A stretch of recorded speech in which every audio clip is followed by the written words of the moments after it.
Alright, alright, alright. Ah, ah, ah. What is going on? We're proceeding as scheduled. Alright, in 3. Am I doing this right? I have no idea what we are doing. Yeah. Yeah. Right, 3, 2, 1. Mina Yokoso, and alright, of course, I forgot the one thing! The one thing that I was supposed to do.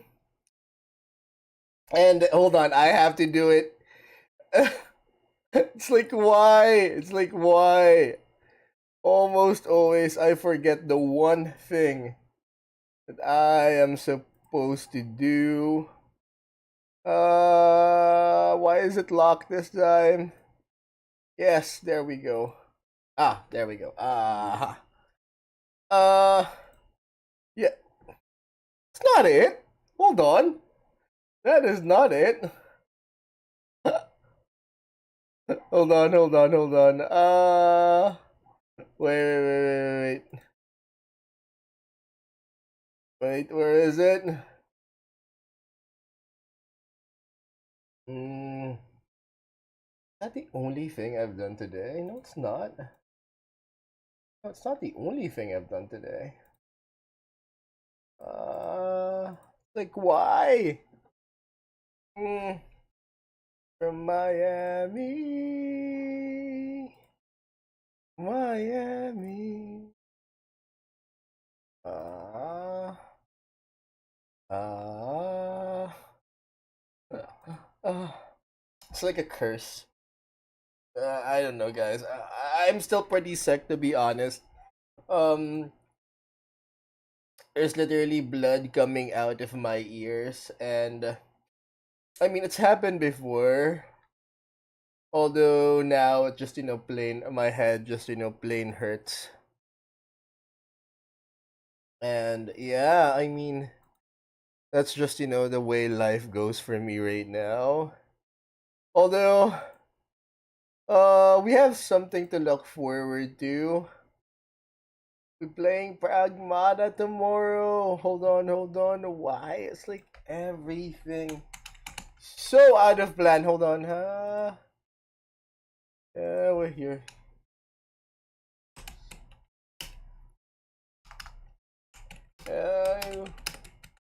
Waiting.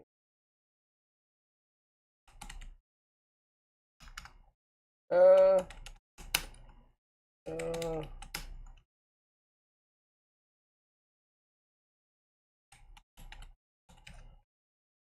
ah, thank you for waiting. Why is it done?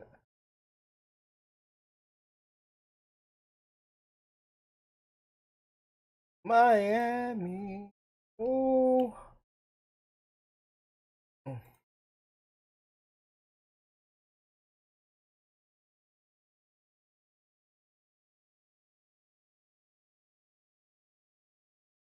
Mm.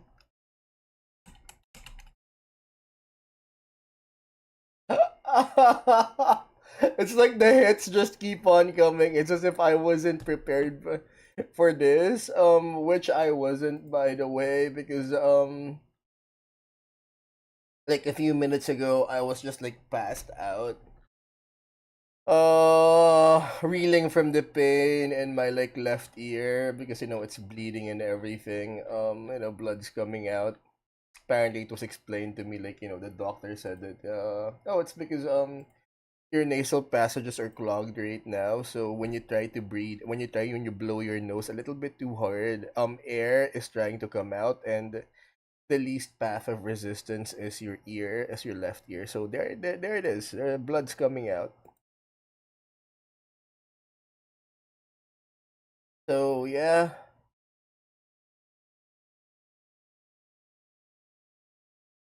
Uh, really? No, that's not what's when it's coming out. Uh, not when it's coming out. No.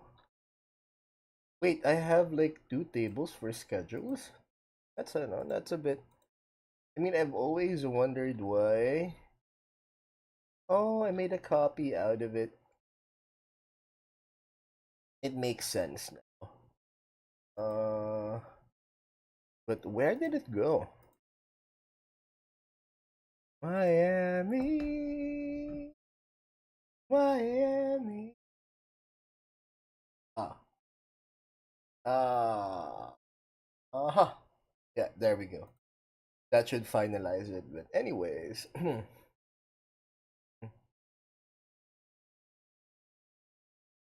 Miami.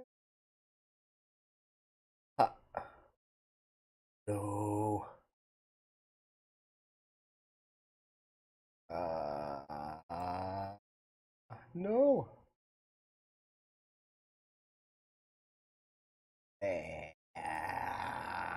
Come on, sneak. Anyways, alright, that should do it. Ah, I just need to run at something, okay? Hold on. Ah!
It's like, why? Alright, alright, alright. Alright. Alright, I'm sorry, you guys. I spent like the past, the past 3 hours like passed out. Just, feeling sick. His blood's coming. Alright, hold on. Alright, finally, huh? Yeah! Mina Yokoso. Alright, class, settle down and let me tell you a story. A bit sick right now, and I am so sorry. I am totally unprepared for this. It's like I spent the past few hours passed out. Just, waiting for showtime, and yeah, we're here. And I'm sort of trying not to still trying not to pass out. But anyways,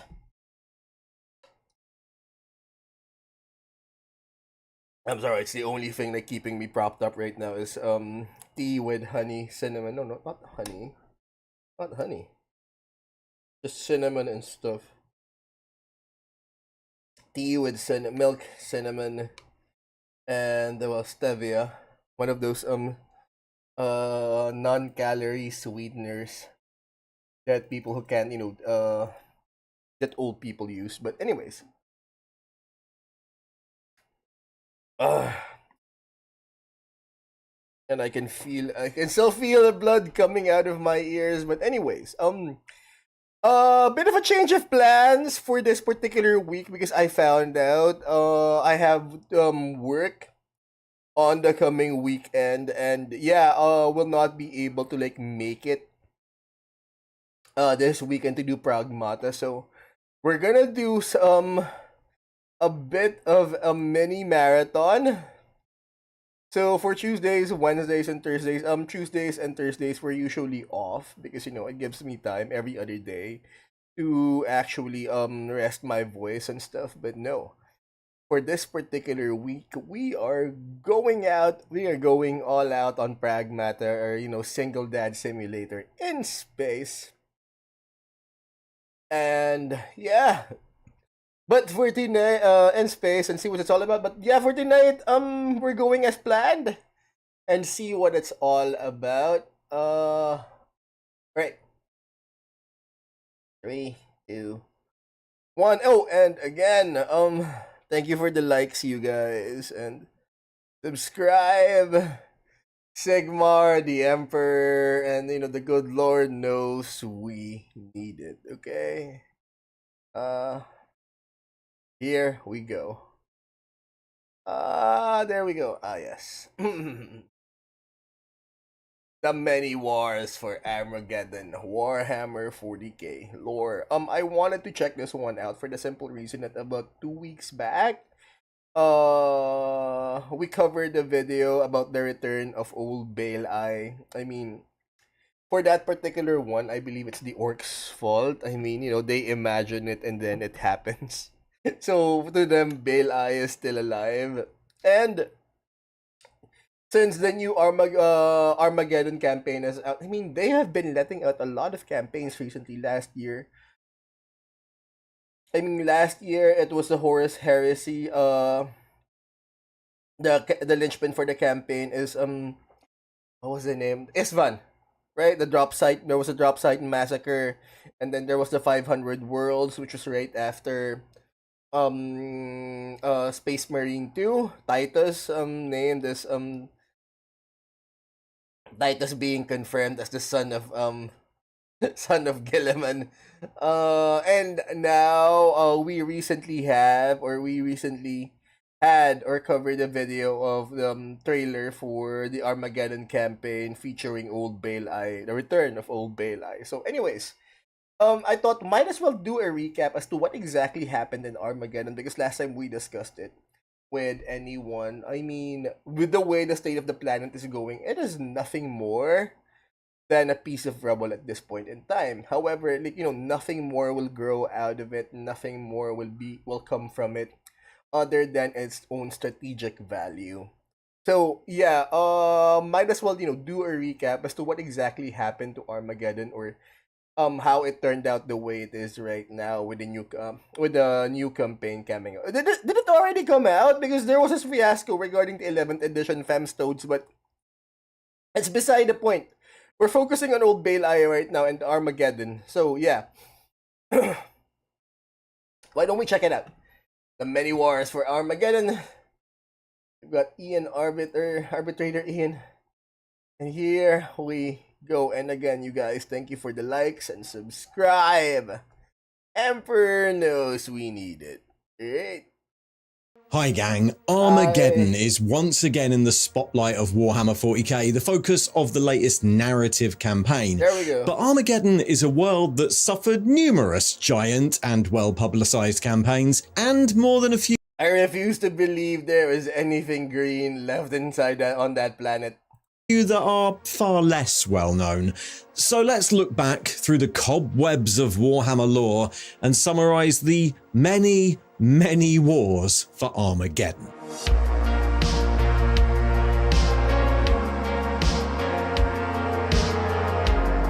Check out the store for new merch. You can read your Warhammer books while drinking from one of our Arbeiterian mugs. Details in the thing below. So Armageddon has been a major war front of the 41st millennium for decades now, ever since the second edition of Warhammer 40k. Hey, I forgot Armageddon Steel Legion. I mean, they came first before whatchamacallit, I had a weird argument about it with a few HEMA people.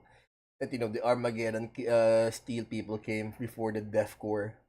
All the way back in the 1990s, the subject of numerous invasions, wars, and revolutions that have spawned campaign supplements, novels, series, and the backstories for main characters. Both Gazgakul, Thraka, and Commissar Yarrick had their beginnings here, and like all big Warhammer 40k locations, more recent stories have also expanded its history backwards, giving it an origin which is quite unlike any other planet in the Imperium. And with Armageddon once more being brought to the forefront of the story, I thought it might be useful to go through the backstory of the planet and recap the many famed wars that have been fought across its surface. Not only the three famous ones, which of course are only two famous ones in world, but also the ones that happened long before and are now lost to Imperial memory. All of these conflicts are complex and are worthy of a video in their own right. At the time of writing, I've only retold the full story of two of them. So for now, I'm just going to recap all of them, briefly explain why they were important, and build a history of one of the most hotly contested worlds in the Imperium. Armageddon is one of the most famous hive worlds in the galaxy and a vital linchpin for the Imperial military machine. It's a world of manufacturing and industry, much of it geared towards the production of weapons, armoured vehicles and munitions for the Imperial Guards. So much so that the planet is the industrial hub for not only its own Armageddon sector, but for that entire region of the galaxy. Few other Imperial worlds can compete with it in terms of the sheer magnitude of goods produced. In particular, so that is why it's important, sheer magnitude of goods produced. Is that its strategic value, or is it its proximity to Holy Terra? Millions of las guns and chimera transports that roll out of its manufactorums. Millennia of such industry has, of course, turned its two primary landmasses into a toxic wasteland. Like many hive worlds, the land between the hives has been ravaged by industrial pollution and over-mining, and much of the surface. We all know where Trench Crusade gets its inspiration from. Quite familiar, no? This is little more than barren ash wastes, only broken by a line of equatorial jungles that separates the primary continent. Alright, so there's still green coming out of Armageddon. Alright, got it. Into two halves, now called Armageddon Prime and Armageddon Secundus. But to be honest, it was hardly a paradise before this. The fire wastes to the north were always practically uninhabitable, and I'd be surprised if it was a paradise before all of this happened. This is 40k after all, alright? No good deed goes unpunished. Between the rocky wasteland and the humid and dangerous jungles, it was never a very hospitable world. Deathmire, Hive, Volcanoes, Hive, Tempestora? Oh, I thought they named the Hive, Deathmire. Oh, Hive Volcanos. Alright, Deathmire, Jungle. I prefer the ones near the jungle. At least, there's some option. Like District 12, there's some option of hunting or something. But anyways. But of course, that sort of thing didn't really matter to the planet's original inhabitants, because before the planet was called Armageddon, it had a different, equally infamous name.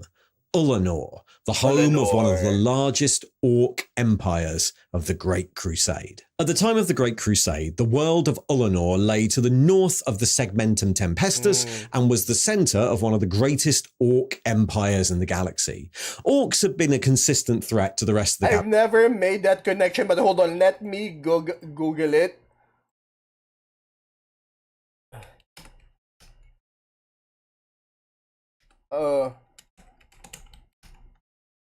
Yeah.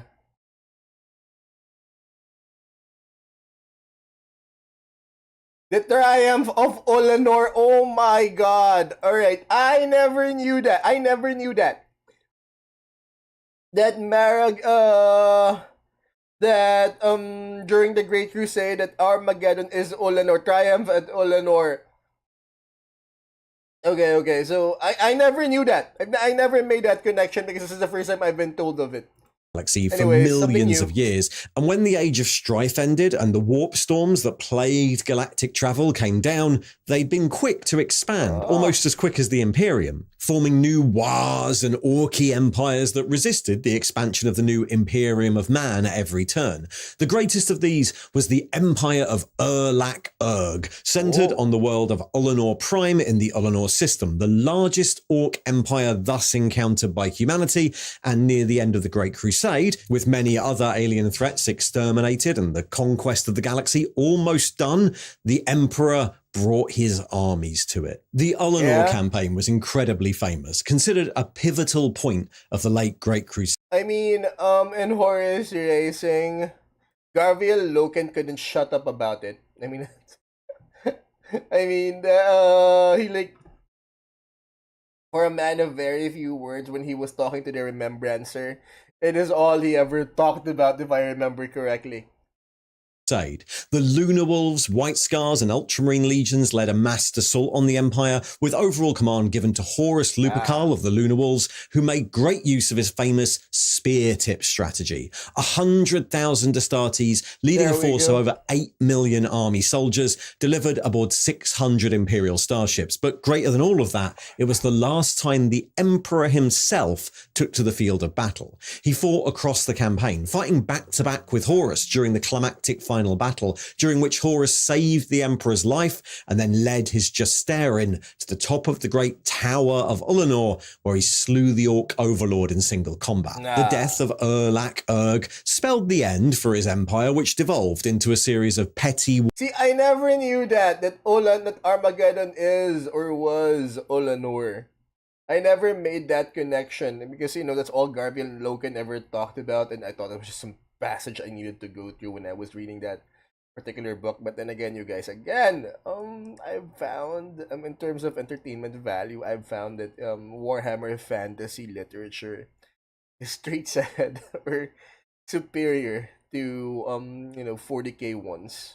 Warlords that were easily swept up by Imperial task forces, but the victory was much more important symbolically. With the destruction of Urg's empire, the Imperium stood unchallenged in the galaxy. And after this one, the Emperor returns home to Holy Terra, leaving Horus to be War Master. And that's the last we heard of him until Horus returned. The last great alien threat had been defeated, and in celebration, the Emperor declared a great triumph. The Mechanicum planed a continent flat for the event, leaving only one road, a highway studded on either side with the skulls of dead orcs, and only one structure, a triumphal platform and pavilion for the Emperor and his sons. Millions of guardsmen stood in serried ranks, supported by hundreds of thousands of Astartes. A full 14 of the 18 legions were represented that day, and every soldier who fought in the campaign received the Olanor Triumphal Bar for their uniform, made from the recast bolter shells used in the war. All of this was overseen by the Emperor himself and 9 of his Primarchs, and it was here that the Emperor declared his withdrawal from the Crusade. Now the Orcs had been defeated, he could retire to concentrate on other projects, and appointed Horus Lupercal studying the warp. Him, Horus, and Garviel had a very intimate conversation about the whole War Master of the Imperium, and of course, we all know how that turned out. But Olanor was left a ruin, ignored for the rest of the heresy, the triumphal platform and pavilion left to the ages. But Olanor seems to have had a particular connection to the Orcoid species. It's been speculated that it might have been some sort of home world, though as an engineered species, one wonders exactly what that means. But it's clear that the defeat of Olanor certainly... A home world for an engineered species. The implications are astounding, but alright. reverberated through the collective orcish psyche as they would be drawn back there again and again. Yeah. The planet would become the site of more invasions 1,500 years later during the War of... So it's a manufacturing hub for tanks and las rifles. It's where they held the triumph. But beyond that, I mean, apart from sentimental value, it can't be more than anything, right? I mean, it's definitely has no proximity to Terra, but it's definitely a place where the Emperor visited. But beyond that, what could be the strategic value that they are holding on to this piece of rock? Anyways, comments please. The Beast. The Horus Heresy, the scouring that followed, and the consolidation of the new Imperium had given many previously broken Xenos species a chance to recover, and in 544 M32, the Imperium came under attack by a series of Orc moons that teleported into orbit around various planets, even reaching as far as Terra itself. The attack moons turned out to be the vanguard of the colossal War Beast, led by a mysterious Orc warlord known only as the Beast, who'd managed to build a war so powerful that Orc technology and society briefly evolved. Alright, so memory time. The Beast was the one that led to the creation of the Black Templars. Am I correct? Yeah. Hold on. Hold on. Why does it? If I have the Black Templar, was it the Black Templar? Yes. There we go. Alright. So the Beast was like, if I remember correctly, the Beast was the reason why that was the purpose, or he was the reason why the Black Templars was created. Basically, you needed a surgical branch of the Astartes that supposedly could end stuff like this before it all began. Anyways, far further than it ever had done before. The attack moons used... Now, I know for a fact that he threatened Terra at a certain point. Teleporter technology on a scale never before seen. Eventually, the center of this new Orc threat was traced back to Ullanor, which had been repopulated by Orcs who had built a great new temple city. They glassed the planet and then they just left it there. What happened to the pavilion? What happened to the road? Gorkogrod, on the site of the original Triumph, the largest city on a planet that was covered by now in ramshackle but surprisingly organized Orc settlements, protected by force fields and studied with... Did they leave like guards there? They just, glassed the entire planet. Alright, we had our party. We literally rendered the planet flat. Do we go now or do we leave a few guards to stand watch over this pavilion? I mean, it sort of feel bad because in the Horus Heresy franchise, you had a lot of people begging, please don't leave me here. Especially guard generals that were guards, basically people who were tasked or assigned to be governors or to be generals in conquered worlds during the Crusade, and they would literally beg, please don't leave me here. I wonder who they left and how many. Did they leave anyone here at Ullanor before they turned into Armageddon? Why? Teleporter devices. It was clear that Ullanor was being converted into an attack planet. The War of the Beast would see 3 more Imperial invasions of Ullanor. The first invasion, led by the assembled Space Marine chapters of the Last Wall, those are the chapters that were descended from the old Imperial Fist Legion and commanded by the Primarch Vulcan of the Salamanders, succeeded in landing a vast invasion force and eventually bringing ruin to Gorkogrod after a horrific rate of attrition. It ended with Vulcan fighting the Beast in single combat, eventually detonating his own weapons to apparently kill them both. And with the death of the Beast, the Imperial forces retreated to orbit, but that wasn't the end of it. When Orc attacks resumed soon after, a second invasion was directed at the planet, this time led by Lord Commander Corland, the last remaining Imperial... I mean, we now know that it's a hive world that produces massive amounts of tanks and las rifle and weapons for the Imperium, but at a certain point, An exterminatus is in order, yes? With this amount of effort, just, throwing down Primarchs and throwing down Astartes one after the other, you just had to do an exterminatus.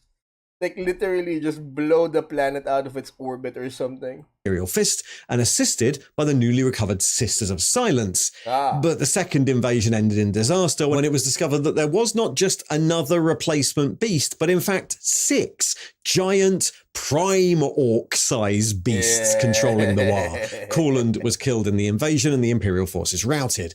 It would take a third invasion to finish the war, this time led by the chapter master of the Fist's exemplar, Maximus Thane, and using the orcs' tactics against them. Olenor was battered into submission by... See, with this amount of resources, an exterminatus is in order. Redirected asteroids before being invaded by a repurposed Imperial attack moon with the aid of a captured Orc Weird Boy and some anti-psychic shenanigans by the Sisters of Silence, and the Beast of Beasts was finally defeated. In the wake of the War of the Beast, Thane tasked Mechanicus forces under Fabricator General Kubik with the destruction of the entire planet, lest a third Orc Empire arise, but the advanced technology that littered the surface proved a little too much of a temptation. While Kubik dutifully reported back that the planet's technology had been used to move it into the center of a massive star, in truth, the planet had been teleported to an uninhabited system on the northern... You just push it towards the sun. That's like the simplest solution. Push it towards the closest sun. Edge of the Segmentum Solar, where the Mechanicus could quietly ransack it for its Xenos technology. And shortly after, once the Mechanicus had left the new location, Imperial colonization fleets reached the empty system. Alright, so they teleported. Instead of pushing it towards the sun, they simply just teleported the entire planet somewhere else. And they found this planet in... I mean, what exactly does Mars want from it? Did they actually gain anything from it? Because I presume it must have taken like a great amount of resource in order to teleport the entire thing out of there instead of just, pushing it towards the nearest sun. But anyways, I mean, it's not the first questionable decision that the Empire has done. But let's keep on going. Orbit around the local star, now the 4th planet in the system, which was eventually populated and given the name Armageddon.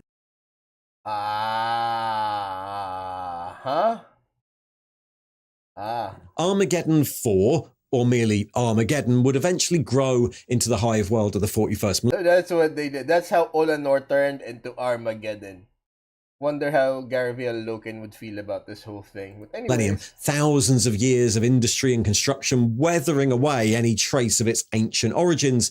But despite everything, the planet still seemed to call out to the orcs, or at least one particular orc. But before we get there, we need to talk about some other invaders. In the 41st millennium, the planet of Armageddon, now a vital linchpin of Imperial defense, would come under attack 3 times.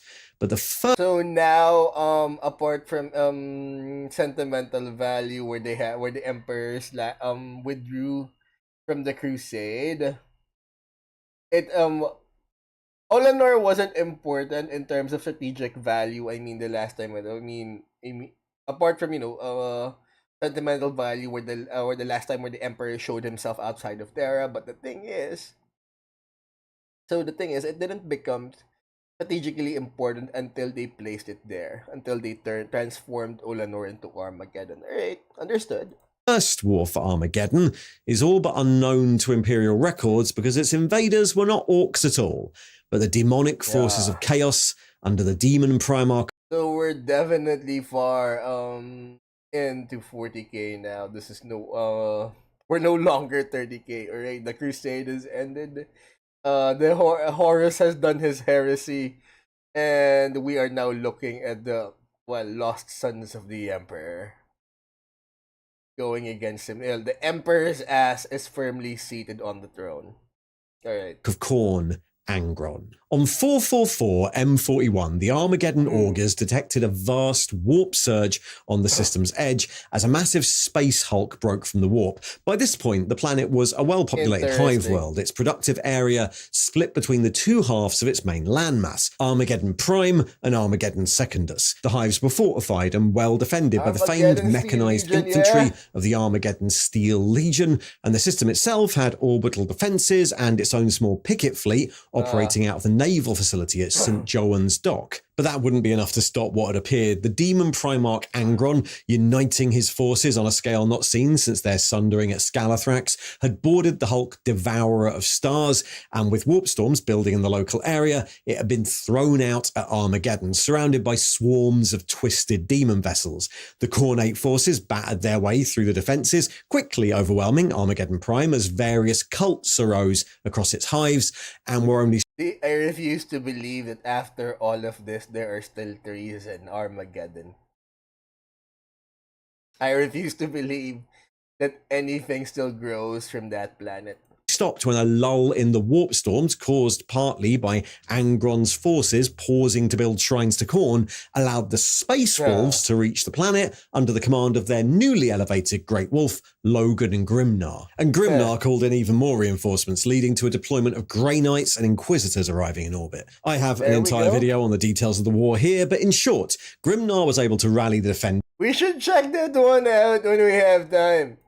Along the rivers Styx and Charon, countering the Khornate. Which we won't have for this week, you guys. As you can see, our Pragmata, gameplay, has turned into a marathon until Tuesday. Wait. Starting tomorrow, Wednesday and Thursday, we're gonna do Pragmata. We're gonna try and actually learn the story and actually do the story, finish the story as fast as we can, as fast as my health allows. I could because blood is still coming out of my ear. Oh, anyways, let's keep on going. But anyways, we'll try and do that because I won't be here this coming weekend. But yeah, we're gonna do our best, alright? So let's keep on going. Forces that emerged from the equatorial jungles as the Grey Knights teleported directly into combat with Angron, eventually banishing him. But the war is infamous for its aftermath as much as its prosecution. The Inquisition attempted to restrict any knowledge of chaos from spreading by killing the survivors and repopulating. That's always the answer, isn't it? Killing the survivors' innocence does not mean... Oh, wait. What was that famous inquisitorial line? Does not mean innocence means nothing. The world, including killing any defending Steel Legion that survived the war. They were stopped by Grim Knight. That's why that's why they're gone. A lot of people, when we covered that video, the old Bale Eye is back. A lot of people were asking, what happened to the Steel Legion? This guy killed them. This guy killed them all, and therefore they were replaced by deathcore people.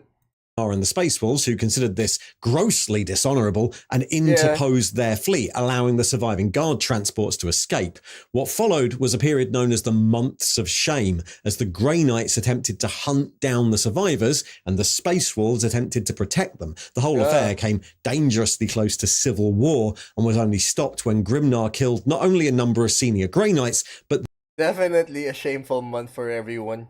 The leader of the inquisitorial delegation in orbit around Fenris. Of course, in the common record of the Imperium, neither the original war nor the Months of Shame ever happened. The second war for Armageddon, of course it didn't. The first one to be widely known in the Imperium, started in 941 M41 and would see its most famous invader rise to power for the first time. Gazikal Magaruk Thraka began his mushroomy life as a young boy on the orc world of Urk in the Golgothan Wastes, a wilderness area near the galactic core that had long been plagued by orc invasions. A head injury early on granted him with what he believed to be the ability to receive visions from the orky gods, Gork, and Mork, and when a lone Space Hulk Interchangeable. passed through the system, he managed to unite 5 tribes of orcs under his banner and hitch a ride. Garzacle emerged on the fringes of the Armageddon system, where it was immediately spotted by the local Augiers, but instead of calling for aid,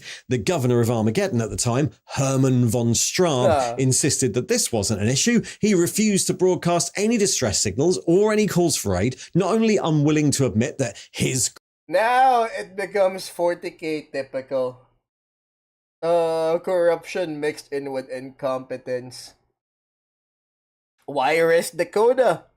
You're producing tanks and rifles for the Imperium. Why risk it? Great house needed help, but confident that the military powerhouse of Armageddon could handle whatever was coming. He was, of course, wrong. The Hulk blasted its way through the defended picket lines. And competence and corruption rarely is often right. Really right. Made landings, the 5 tribes spreading out across the 2 continents and pushing the defenders back at every turn. Thankfully, one person did spot the real danger. Commissar Sebastian Yarrick was already by this point a veteran, due for retirement. I mean, there are like 2 interpretations of Sebastian Yarrick, but I guess this is a younger interpretation of him. When the first orcs landed, but after observing their tactics, he noticed something was unusual about their leadership and co-opted the local astropathic tower into sending a distress signal. For this gross betrayal, von Straub exiled him to Hades Hive for the duration of the war, while he conducted a largely useless campaign of piecemeal attacks, ignoring any advice until he was forced to concede Armageddon Prime and fall back to Tartarus Hive in Secondus. But as the war went on, it was the remote Hades Hive that became the lynch. That's a paddling. Retreating. Pin. Yarrick pulled together the ragtag defenders and conducted... Now this is the Yarrick that we know. Alright, this first interpretation was a younger version of Yarrick, I guess. A masterful defense, even fighting the first war boss who assaulted the city in single combat. He lost an arm doing that, but knowing the way the orc psyche worked, he took the war boss's power claw as a replacement. Over time, the entire orc assault focused itself on Hades, Garzacle himself taking command of the siege, and this pulled orc forces from all the other fronts, so much so that when the Space Marine reinforcements from the Blood Angels, Ultramarines and Salamanders arrived, under the overall control of Lord Commander Dante, they were able to... Dante! I wonder if during this time, he was already asking for peace. Because they just wouldn't let him. Effectively mop up the straggling orcs and concentrate on the force assaulting Hades. The Space Marines put the orcs to flight on Secondus, while a massed army of squats, kin of the Leagues from nearby Golgotha, hot on the trail of the orcs, landed on Armageddon Prime and slowly exterminated the tribes still there. Hades was of course left a ruin, but while it was Dante who led the rescue, it was Commissar Yarrick who was recognized as the hero of the war, the hero of Hades Hive. I mean, he's been there the entire time. Of course he's the hero. Von Straub, of course, disappeared, his speeder found destroyed on the highways outside Tartarus. Garzacle left the planet with the remains of his war in tatters, but this didn't seem to bother him much. The voices in his head insisted that that was just a trial run, a test, and in the following years he led numerous raids on nearby Imperial worlds, intent on understanding better the way Humies fought until he was ready to try again. In the aftermath of the Second War, Armageddon was reinforced. That's quite something. Like, you know, an orc boss having a second chance. And was placed under the rule of a military council, given its importance to local Imperial war efforts.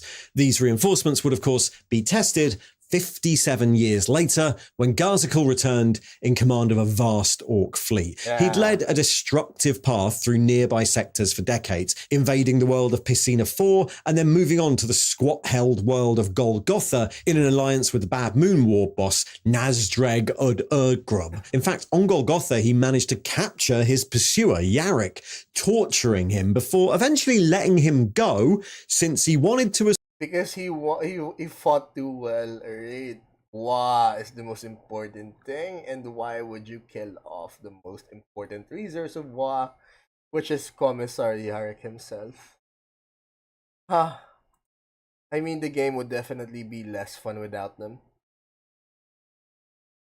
Saw Armageddon again, and he wanted to make sure Yarrick would be there to ensure that he got a good fight. This time, with the planet under the overall command of General Kurov of the Steel Legion, the calls for reinforcement were swift, and as the colossal Orc fleet moved in, system Imperial forces started to arrive. They The were Black ready. Templars, Salamanders, and Raptors, along with many other chapters, responded in force, and for the first time in decades, the old man of Hades, Yarrick, set foot on Armageddon. Kurov immediately ceded his command to the hero of Hades Hive. The Orc fleet was engaged in the void by Battle Fleet Armageddon and by the Black Templars fleet under the overall command of High Marshal Helbrecht, but the Orcs outnumbered the defenders 6-1, and many ships made it through, in particular a vast number of retrofitted asteroids, rocks. The Orcs' first target was, of course, the ruins of Hades Hive, the main point of resistance last time, which was pulverized further from orbit just to make sure it was still dead. But rocks landed everywhere, and teleporter technology invented by the mad mech Orchimede.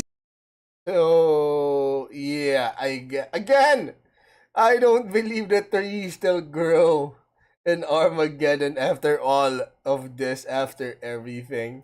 These allowed the landed rocks to teleport more orcs in from orbit, and those then allied with tribes of feral orcs which had been slowly growing in the jungles since the last war. Oh. Fighting swept the entire planet, while Yarrick attempted to forge the PDF, the Steel Legion, and the various other Imperial armies into a unified. I've always wondered the distinction between the PDF and the Steel Legion. Like, they were a different thing. Like, the Planetary Defense Force is the Steel Legion, so I'm guessing, yeah, he distinguished them. Anyways. Force, the epicenter moved from Acheron Hive to Vulcanus Hive when Acheron fell to insurrection. The old commander, von Straub, along with Blood Axe commandos and the support of the old nobility, took over and then pledged the hive to the Orcs. Von Straub would eventually be killed by a crack team from the 13th Penal Legion, the last chancers, but the loss of the hive was a sore blow to the defenders. Fighting also spread through the equatorial. I mean, it was. You've got entire sections of the planet turning traitor. Jungles where dedicated regiments of Armageddon Orc hunters competed with Catachan jungle fighters and the Space Marines of the Salamanders, Raptors, and Celestial. So, Catachan jungle fighters, so, I mean, their presence alone, sort of provides that trees still grow in Armageddon. Lions to contain the feral orc tribes and form some sort of firebreak between the two inhabited continents. One notable point of resistance during the war was Hive Hell's Reach, held by Chaplain Grimaldus of the Black Templars, who managed to resurrect the ancient Ordinatus Armageddon, a relic from the First War that was buried under the ash wastes, and used it to resist the assault of orc gargants. He eventually Was their relic a nuclear weapon? Comments, please. Commanded a last-ditch defense around the Hive's ancient cathedral. The whole planet resisted at every turn until the war became a stalemate, a grinding conflict that ate up both sides, and eventually Garzikul became bored, deciding that his prophecies had been, wrong. He left the planet to begin the Great War. Why not just say declare a victory? Prophecy fulfilled. Time to go home. Across the galaxy at roughly the same time as Armageddon's infamous volcanic season of fire stopped many of the offensives and the most intense phase of the war petered out. The third war for Armageddon, obviously the second to the Imperials, had ended, but the after effects carried on. Garzikul had once again escaped, pursued by the Black Templars and Yarrick again, but fighting against the random orc tribes loose on the planet continued, bleeding the defenders dry over years, and smaller orc wars continued to flock to the planet, called there by some unknown orky power. The planet now seen by the orcs as... Alright, so planet being bled dry, wouldn't it have lost its strategic value anyway? I mean, it had a strategic value of producing arms and ammunition for the Empire, but now, never-ending war. Like I said, maybe an exterminatus might be in order. Just push it to the nearest sun or whatever. Ragnarok, a reliable place for a good scrap. This war on Armageddon would continue, albeit at a lower level, until the spread of the Great Rift, which once again ignited the latent warp storms around the system. And as a note, it's unclear if any of this is still counted as the Third War or as something new. The fighting never really stopped, but anyway. Even the Arbiter is confused now at this point. Just as the orcs had been confined to the ruins of the Lost Hives and the equatorial jungles, the Great Rift spread across the galaxy, and in its wake, cults and demonic incursions once again spread across the world. For a time, cults loyal to... Things have now gotten interesting. It's no longer just about the orcs. You now have demonically possessed people running around. Both Tzeentch and Khorne fought. I mean, I just got it. Now the whole thing gets interesting. Because the whole orc team was starting to get boring. But now, yeah, you're fighting against demonically possessed people.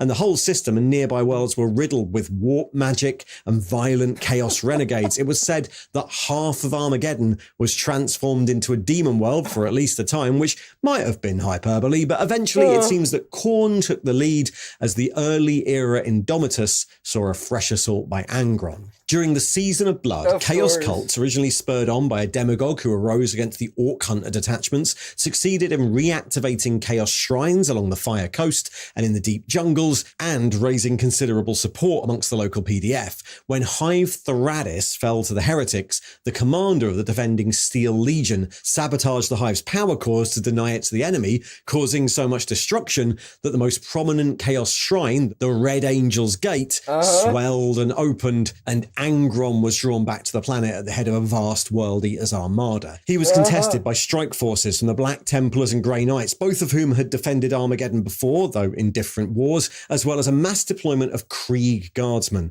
This time, the Black Templars and Krieg... Things have definitely... Well, lore-wise, it's definitely more interesting now, but holy hell. At a certain point, you just have to push this, planet towards the sun or something. Kriegers bore the brunt of the fighting as Chaos forces capitalized on the fallen hives and landed vast cultist armies, trench lines springing up across Secundus. The short invasion was eventually ended by an imperial mission to the Fire Wastes, led by the Grey Knights, where Angron was once again banished by the sacrifice of Grandmaster Morvans, and the gate was sealed again. The planet was once again left a ruin, with more hives destroyed and precious little of the native Steel Legion and PDF left in fighting shape. There were even questions over Armageddon's continuing viability as a manufactorium. There we go. However, it seems there's no end to the troubles on the planet, as, while constant chaos incursions are still being put down, another orc invasion is lurking on the horizon. That was all the wars of Armageddon so far, but the narrative seems to be shifting back there as the speed boss Wazdaka Gutsmeg is drawn to the planet for his own slice of action, and the Blood Angels, absent since the Second War, return to defend the world. I will, of course, relay the events as they happen, but at least now you have a little context for the many, definitely more than 3 wars for Armageddon. Anyway, go Ragnarok, what to you all, and thanks for watching. Can you guys... And if you'd like more videos about the various campaigns of the 41st millennium, well, there should be another one popping up to the right there. And if you'd like to support the channel, well, you can join the Patreon or the YouTube membership scheme. You can buy merch from the merch store, or of course, you can like and subscribe. Details for all of that are in the thing below. See ya. All right. Thank you for the likes, you guys. Emperor knows we need it. And subscribe. That we truly need. All right. Bye. All right. On to the next one. What was the next one? Oh yeah, new Antioch. All right. Found this new channel, and it turns out that he's going to be one of our regulars, because here's the thing, right? In the previous year, 2025, a lot of the creators were still a bit speculative in terms of churning out their lore, or in terms of churning out their content with regards to Trench Crusade, because the developers hasn't put them out yet. But now that a certain number of pages have been written, because this is what I liked about the whole thing. unlike 40K, that has been around since 87, if I'm not mistaken. 1987. We now have a chance to grow with the lore. With Trench Crusade. So yeah, now it's definitely things simply put, my plan is to restart our series with regards to Trench Crusade now that official lore has finally been printed out on a lot, or at least some of the aspects of the lore of Trench Crusade, because if I'm not mistaken, in the official page we covered the lines of Jabir, and then we covered the creation of the Goetic warlocks, and now I'm not really sure where they get it, but a lot of things have finally been established, and not just terms of speculation or anecdotal evidence by what they see or what they read, but we now have official pages. So here we are. The complete lore of New Antioch. Deep dive. But again, you guys, thank you for the likes, and well, subscribe. The good Lord knows we need it, right? And you're gonna have to forgive me because I am still loopy from the meds. I am still loopy from being sick. Blood coming out of my ears and everything. Don't worry. Hopefully, I'm gonna see the doctor tomorrow. Hopefully, I'll be feeling better. But yeah, Pragmata soon gonna play Space Dad Simulator. Alright, in 3, 2, 1. Today we're diving deep into the soldiers who form the backbone That they do. of New Antioch's war effort. From the noble officers who lead from the front, to the chemically enhanced giants encased in diesel-powered armor, these are the units of New Antioch. But first, how was New Antioch formed? How was it formed? In the year 1545, the ancient city of Antioch was obliterated by a mysterious demonic weapon that left behind a crater radiating lethal essence. The garrison held their ground even as So, old Antioch was destroyed, and we have a new one. mighty Constantinople fell to Camarus, Marquis of Hell. 14 years later, the Sword Congress of Vienna made a decision that would define I forgot. We made we covered a video once that there were like several Marquises of Hell, like there were 17 or 18 of them. But anyways, because here's the thing, in the concept of hell, in the study of demonology, there's this like there was like several and there was evidence points that when Satan and the rest of his fallen angels arrived in hell, it wasn't it wasn't empty. Alright, when they arrived in hell, it was supposedly occupied by another group of entities. So I'm not really sure if there was a war regarding to for the control of hell. But anyways, one of the reasons why control of hell is divided into several marquises. Here's the thing, right?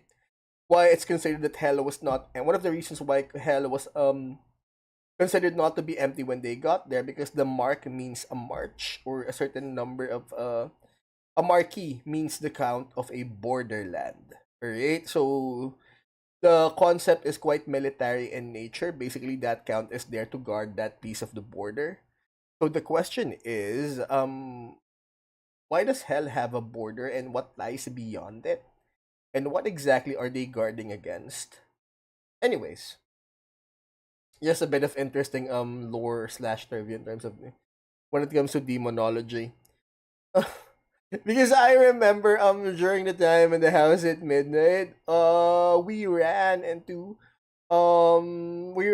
people that ran in these occult circles. It was definitely interesting, although there were times that I felt that we were like sort of going overboard, that we're going into this avenue, or we're going into places that I know I want nothing to do with. Especially since we ran into some books that were definitely on the fringes. Like one required that you sign a contract that you signed that particular contract, and others provided, for rituals. But anyways, that was a long time ago. We are far beyond that now. But anyways, it just reminded me of the some of the people that graced by the house at midnight. So anyways, let's keep on going. I like it. Define the future of Christendom. They ordered Antioch rebuilt, and every faithful nation would send a yearly tithe to make it happen. Not coin, but endless supply trains of foodstuffs, tools, ammunition, weaponry, machinery, and skilled workers pouring in from across Europa, the Mediterranean, and the African dominions. What rose from that radioactive crater became the most important fortress city in the world. New Antioch, also known as the Sword and Shield of Europa and Africa. 70. Hold on. So New Antioch is where the old Antioch is from that creator. Isn't just that Antioch rebuilt or something. 7 mighty towers now pierce the sky where devastation once reigned. 8 great sieges have crashed against those walls, and not once have they been breached. Hundreds of anchorites, those metallic battle shrines with devoted warriors entombed within them, are embedded directly into the fortification. Alright, so just for context, Antioch is where the old kingdom of Antioch, Anatolia, Antioch, alright, could be found in Antakya, modern Turkey, modern day Turkey, in Hatay province, southern Turkey. Alright. Keeping vigilant watch day and night. Duke Constantine XI rules this bastion as nominal supreme commander of all faithful forces, though in practice, the troops who come to fight hell operate under their own leaders. The Duke himself... See, this is what I was talking about last year. It's the same art over and over and over again, but now we have new ones, which is good. It means that things are developing for the franchise, either organically or suppletorily. I don't know. There's experimental flying machine armor and commands a standing army that's become the greatest single fighting force the faithful can muster. In recent years, he's dispatched small war bands into no man's land with specific missions. Gather intelligence, recover artifacts of power, raid heretic positions, secure strategic strongpoints, loot the battlefields for the wealth scattered across that tortured landscape. These warbands must raise their own coin and muster their own forces, competing fiercely not just with heretics, but with rival warbands and crazed trench pilgrims. Lieutenants. Every warband that ventures into no man's land marches... So basically, if you're playing the tabletop, you'll be in charge of a warband. This is one of the, whatchamacallit, let me just fix my mic. Yeah. One of the criticisms with regards to the system, this is First World War. Then why is the gameplay reduced into to a skirmish battle? Why is everything reduced to a squad-based action? Like MCP, like Kill Team, and Necromunda, tons and tons of other games out there. Why was it reduced to that? Why didn't you go? I mean, you had like a very successful the developers had a very successful Kickstarter campaign, and why reduce the game to that? Why not make it an army builder? Just imagine, this is the First World War. You have millions of people dying in the trenches. Why not make it an army builder instead of a squad-based action? The whole thing has been reduced to a squad raid or something. Under the command of a lieutenant, and you can spot these officers from across the battlefield by one unmistakable detail: the distinctive red helmet. This tradition marks them as leaders, and it makes them targets. Vulnerable. Every heretic sniper, every demonic assassin, every corrupted war machine prioritizes the officer in red. Because why make it easier for yourself, right? Prove your devotion by making yourself an easy target. Instead of actually working towards your devotion, just make sure you die faster or something. Because killing the lieutenant can shatter a warband's cohesion entirely. Yet they wear that crimson marker anyway, because... So we're talking about actual tabletop action now that I'm assuming that, just like in any other system from well, from 40k to bolt action, where you have officer type units that would either buff or debuff your units the moment they're gone. Debuff your units if they're gone, and buff up your army with their mere presence. Leadership in New Antioch means being seen, being present, and being first into danger. These aren't the distant generals moving pieces on a map from safety behind the lines. Lieutenants come from two paths. Either they're promoted yeomen who've proven themselves tough and experienced soldiers worthy of the rank through blood and valor in the killing fields, or they're scions of noble houses who chose the front lines over comfort and safety. What sets these commanders apart is their tactical acumen. The lieutenant's best asset isn't their personal combat prowess, though they can... So they're either rich kids or they're either enlisted men who've proven themselves. But here's the thing, right? Imperial Britain, before and after the Napoleonic era, provided for the commission system where sorry, excuse me. Is he to blow my nose? Alright. So Imperial Britain, the Horse Guards, instituted this commission system where people can basically buy their commission. For example, you have in an army you only have so many rank name for colonels, lieutenants, captains, and majors. So basically, the moment a spot opens up, a lieutenant can buy that captain's commission, that major's commission, if he can afford it, if his family can afford it, and that's how it works. Now, here's the thing, right? A lot of people question that system. That wouldn't that mean that you've got are a bunch of nepo babies, leading the army? Because I forgot the name of that author. That the British army is a lion being led by a mule. Anyways, but regardless of that particular fact, that you've got rich people buying up the officer commissions or buying up leadership positions, how come the British army was so effective in ruling the world and basically invading the entire world and expanding its empire? One of the explanations that made sense was that yes, they may be nepo babies, but the thing is, they're the ones, or at least their families are the ones who could actually provide them the best equipment and the best training in order to take up these leadership roles. And you can't question the results. I mean, the British Empire was the way it was based on its officer, based on its army. So yeah, I guess nepo babies, well-educated nepo babies, well-educated, well-trained, well-equipped nepo babies out there actually works. At least even in IRL history, according to the British Empire, certainly hold their own. It's their mastermind leadership. The social pressures vary depending on background. Prussian lieutenants, for instance, operate under the title Hauptmann and face intense expectations. Prussian society would rather... don't be disgusting! I covered the microphone with the face mask. I still have a tons of face masks left over. See a Hauptmann die than retreat.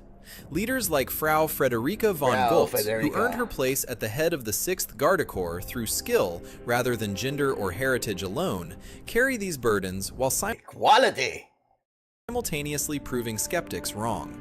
The nobility maintains strong military traditions, and those who purchase officers' commissions must prove they deserve them or face dishonor. There we go.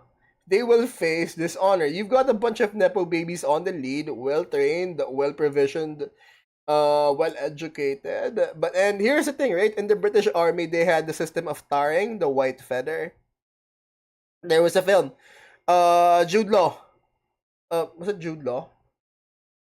Wait. Was it Jude Law? No. Oh, hold on. What was the name of that film? Hold on. I can't believe I forgot his name.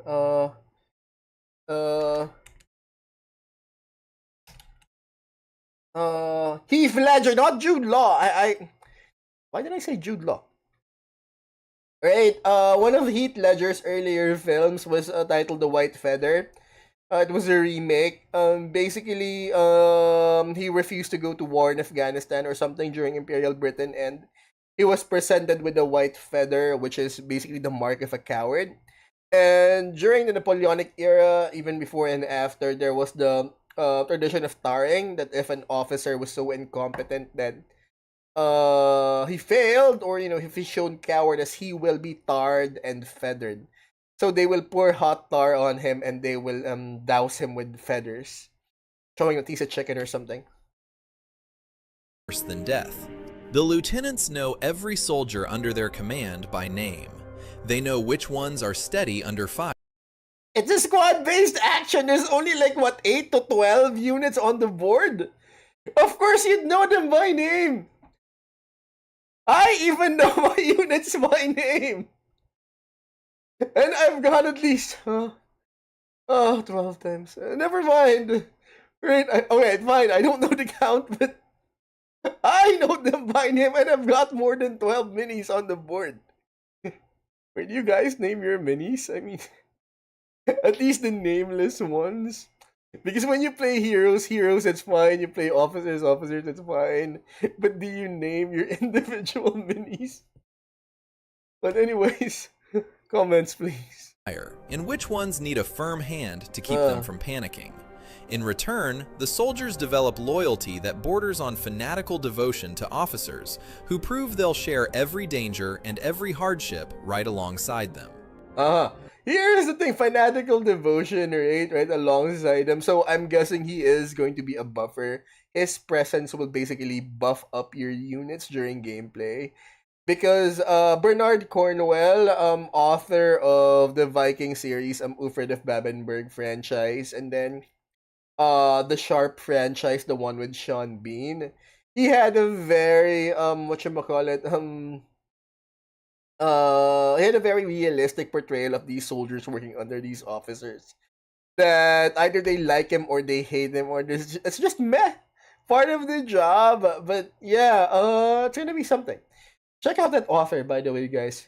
Really awesome, especially the Sharp series. But I really like the Uffred of Babenberg franchise better. Viking series. Yeoman. For all the elite warriors and specialized troops, the true backbone of New Antioch's military has always been the yeomen. These are the basic troops, brave men and women who leave it to the yeomen. I mean, I do guard, so I already know that I'm gonna be gravitating towards these guys because don't get me wrong, but special forces, Space Marines are overrated. Right? You're like what? You're a superhuman being clad in expensive armor with the best equipment money can buy. I mean, I'm honestly not interested in your stories and in your problems. I mean, cry me a river, right? Tell me the story of John Doe here, forced to enlist in order to provide for his family. So yeah, I'm honestly more interested in his story rather than any lieutenant or any other special forces or space marine out there, Sigmarine out there, whatever. I'm honestly more interested in his story rather than anyone else. have received standard training and sworn an oath to the Duke of New Antioch. What they lack in combat skills compared to more elite troops, they more than make up for with their numbers and the wide selection of weapons available to them. The humble bolt-action rifle is the workhorse of the battlefield, and most yeoman soldiers carry it into combat. These aren't the chemically enhanced... My question is, what are these magazine pouches for? Right? Hold up. So basically, Mauser World War I Mauser variants. So the bullets are either gonna come in individually or in clips. So my question is, what's inside these magazine pouches? giants, or the prophetically gifted marksmen. Uh, These are ordinary people from every walk of New Antioch society who picked up rifles and marched to war There we because go. someone has to stand against hell. Someone They has come to. from across Christendom. You might find a shopkeeper from Königsberg fighting alongside a farmhand from the Papal States, or a clerk from the ducal administration. See, tell me the story about the clerk. Tell me the story about the farmhand forced to fight in this god-forsaken land. Beside a stevedore who once worked the docks. But among the yeomen, there's a special distinction, the trench moles. These soldiers volunteer for advanced infiltration training for a modest cost of 10 ducats per soldier. Yeah.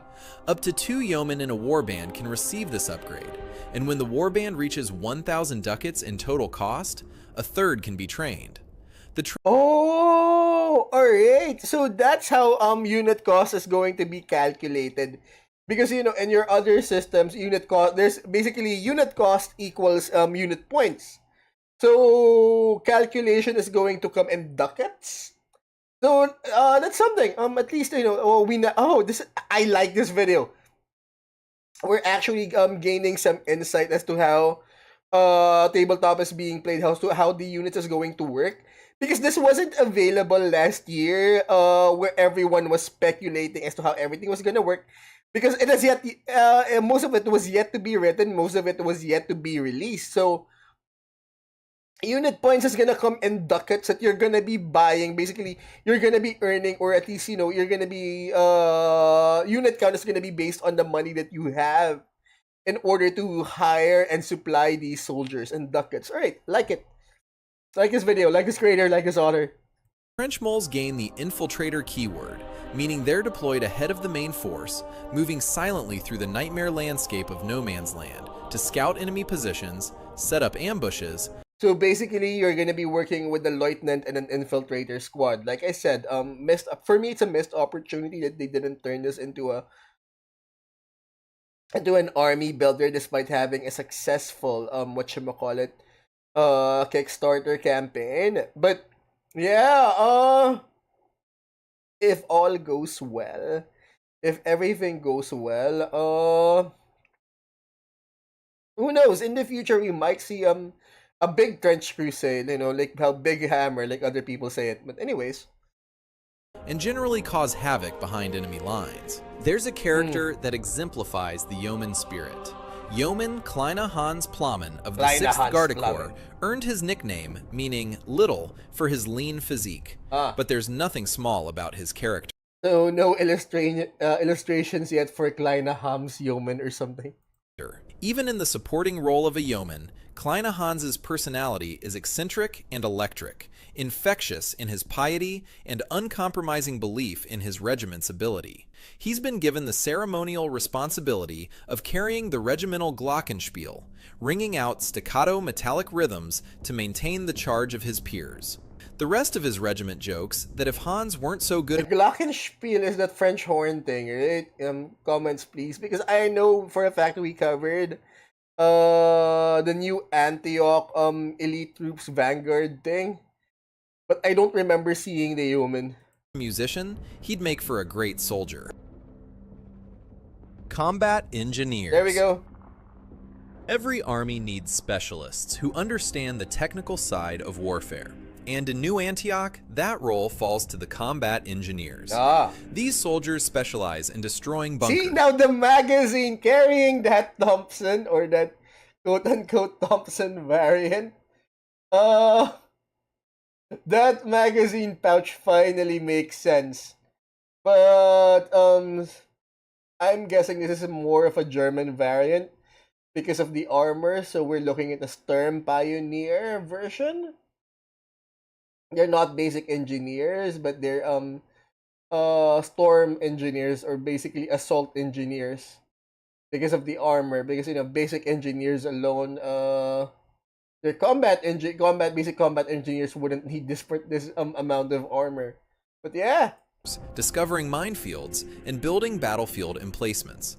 They're equipped with steel armor that can stop pistol and even rifle rounds. Their reinforced plating covered in pockets and pouches containing tools, wire, detonators, and other equipment needed for their dangerous work. Being selected for the combat engineers is considered a strange kind of honor in New Antioch. Strange because despite the high number of casualties and It's an honor that you get to die faster. In Che Guevara was basically at least one of the recognized at least in the modern era first tacticians that tried or at least that implemented suicide battalions, because guerrilla tactics, or in a guerrilla campaign, there's no upfront battle. Basically it's just a multitude of raids in one specific area in military targets, important military installation. Now here's the thing. In his writing, no, it's not light infantry. In his writing, guerrilla infantry, guerrilla warfare.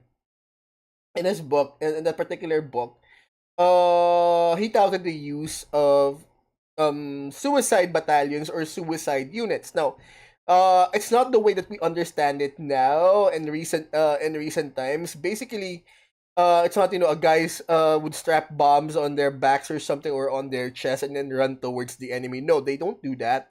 During his particular time, during his era, during the Cold War era, the role of the suicide battalions or the suicide units is that, fine, for example, you've got your main group or your main battle group conducting a raid on this military installation or this government installation. They're either gonna free prisoners, they're gonna bring down this radio equipment, or they're going to burn down this, government building, whatever. And they're going to do that raid. Now, while they're doing that raid, the first and almost always in every response is government response is to call for reinforcements.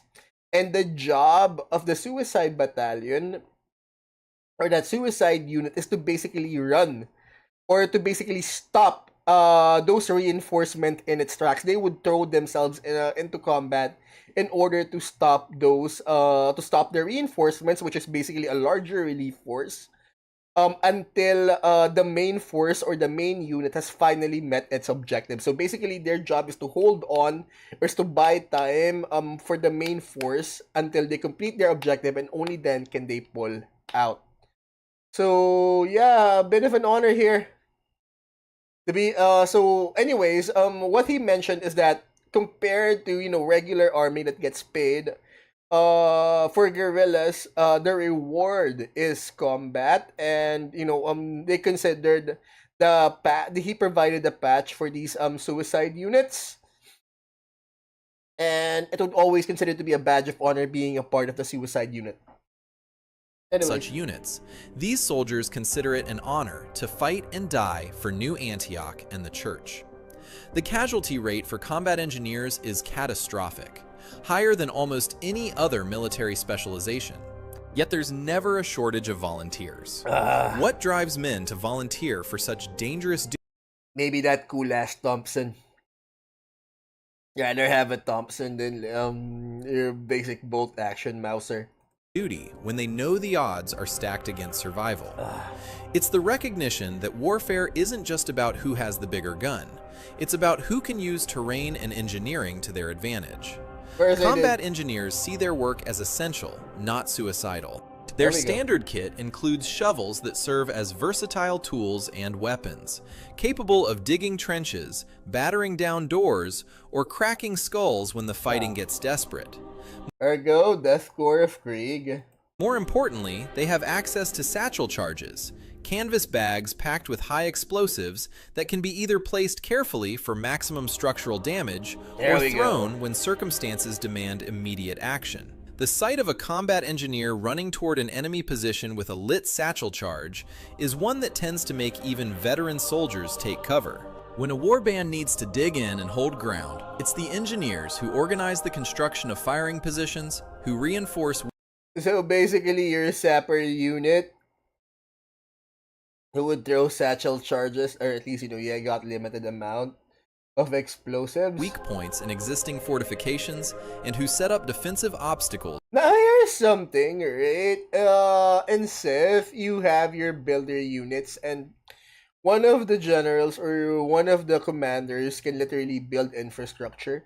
Now, in a squad-based, does it make sense in a squad-based action or in a squad-based, in a skirmish game that you have units that could literally lay down barbed wire? Because squad-based skirmish action, you just get you've got 12 people, alright? You've got at least 8 to 12 people, sometimes even 5, lower, even 5. So 5 to 12 people, each with their own specialization, each with their own thing. I wonder how that's gonna work. You've got one guy laying down barbed wire or something. To channel enemy attacks into killing zones. The Stoßtruppen of Prussia include there the we go. cream of the combat engineers, mixed in with mountaineers and veterans of fierce battles against the northern heretics. This integration means that the best demolitions experts fight alongside. We've got last time in a previous video we covered the Stoßtruppen box. It was okay. But again, I have yet to see one here. So I'm pretty sure, because again, I promise you guys someday, one of these days, just not this week. I've got the doctors, I've got work. Once I've finally been given time, I will finally get follow up on that offer for a demo. It's just that I have yet to see any of them for quite some time now. It's like I haven't seen them since last year.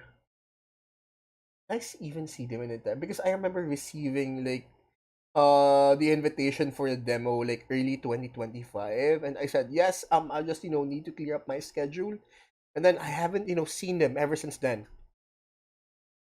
Okay, like I'm even a bit embarrassed now to shoot. I'm friends with one of their community leaders. And I'm a bit embarrassed now to shoot her a DM that after all this hey remember that when you guys invited me for a demo 2 years ago or something. It's gonna be embarrassing. The best assault troops, creating a combined arms force that can breach any defensive line and then hold what they've taken. Sniper priests. There we go. Let's examine perhaps the most unnerving unit in New Antioch's arsenal, the unseen priests of the long rifle, though everyone just calls them sniper priests. These warriors are something completely unique. I remember when we checked out the official box last year, I wondered the thing about this particular dude is that the box, if I remember correctly, you have the entire box and then you can add one sniper. I don't know how it works, right? Up until this point, no idea how it works, but it says there, according to instructions, you can add 1 or 2 sniper priests, but the box doesn't include the minis for these sniper priests. Anyways. In the Great War, and their story was written by none other than Graham McNeill, the Black Library author. Here's what makes them different. Every single sniper priest has ritually blinded themselves. This isn't punishment or an accident, it's devotion. Each aspirant hoping to receive prophetic grace does so with a heart that recognizes such gifts aren't intended to edify themselves, but to serve God's will. They gouge out their own eyes as part of taking up the black scapular. Sorry, just being sniper priest. We're looking at the Lee Enfield variant here. Or am I wrong? Hold on, I could be wrong. But anyways, eliminating any chance of doubt creeping into their aim. But how do blind men become the deadliest marksmen in the war? The answer lies in their prophetic grace. A priest gifted with this ability can see fractionally into the future and becomes aware of. So definitely not a level type because levels doesn't have the magazine. I say Lee Enfield because of the magazine right there. Precisely where their target will be. They don't aim at where you are. They aim at where you're about to be. Of course, as the lore notes, there's many. Well, the Bible notes that walk by faith, not by sight. So I guess it works that way. Get your hands off me. What was the name of that particular actor? Training Day. Denzel Washington, The Book of Eli. You know what? Go watch the film. Alright, I know it's been like a few years now, more than a decade now since that film came out, but one hell of a film. That should explain Sniper Priests for you guys, better. A slip twixt cup and lip, and the vagaries of war mean even the greatest sniper isn't infallible. But the most renowned sharpshooters are those of paramount faith. Men and women who know that every time they squeeze the trigger, they lessen the presence of evil in the world. Just in the Levant alone, there are several sniper orders, each with unique traits. The Order of Saint... Oh, that's something. They come in orders. Okay, they just, here's your Sniper Priest. So, will that have an effect on gameplay? That if your Sniper Priest came from this order or that order? Comments, please. I swear, one of these days, just not this week, or just not this month, we're definitely gonna come in and see what this, we're definitely gonna, I'm gonna come up with the guts to actually ask for that demo again. Because I never asked for a demo. Basically, they invited me, and I just said, as soon as my schedule clears up, and now, I honestly want that demo now, but, it feels a bit embarrassing to ask for it after all this time. Sebastian operates the foundries of Saint Sebastian, which craft rifles with scopes that contain no lenses whatsoever. Instead, they mount bone shards of their patron saint directly into the scope assembly. These relics make their bullets even deadlier against the plague carriers of the Black Grail. Then there's the Order of Saint Gabriel of Our Lady of Sorrows, and the Veiled Snipers of Saint Ludmilla of Bohemia, who can witness their targets through walls of solid stone, and are even said to No, that's something. I'm guessing that means you have a fire through cover, or ignore line of sight units, or I guess if your Sniper Priest comes from that order, yeah, you have either a fire through cover or ignore a line of sight type of unit here. All right. Shoot around corners. Each long rifle carried by these priests is as much a holy relic as it is a weapon. These are divinely inspired instruments of death, crafted by the most sought-after gunsmiths in the world, blessed by saintly figures of history, and held by their orders for many decades. Entire armies have fought to bloody ruin to recover such weapons upon the death of a sniper priest. The now lost Order of St. Mercurius, the father of two swords, detonated its entire catacomb magazines to destroy its monastery foundry, rather than allow its armory to fall into heretic hands when the walls of Askintos fell. In the field, a sniper priest is swathed in the black scapular of the Passion, a blessed cloak that serves to obscure their presence on the battlefield. This isn't camouflage in the conventional sense. The cloak can sustain them for inordinately long periods without food or water, and a heretic could pass within inches of a concealed sniper priest and never know they were there.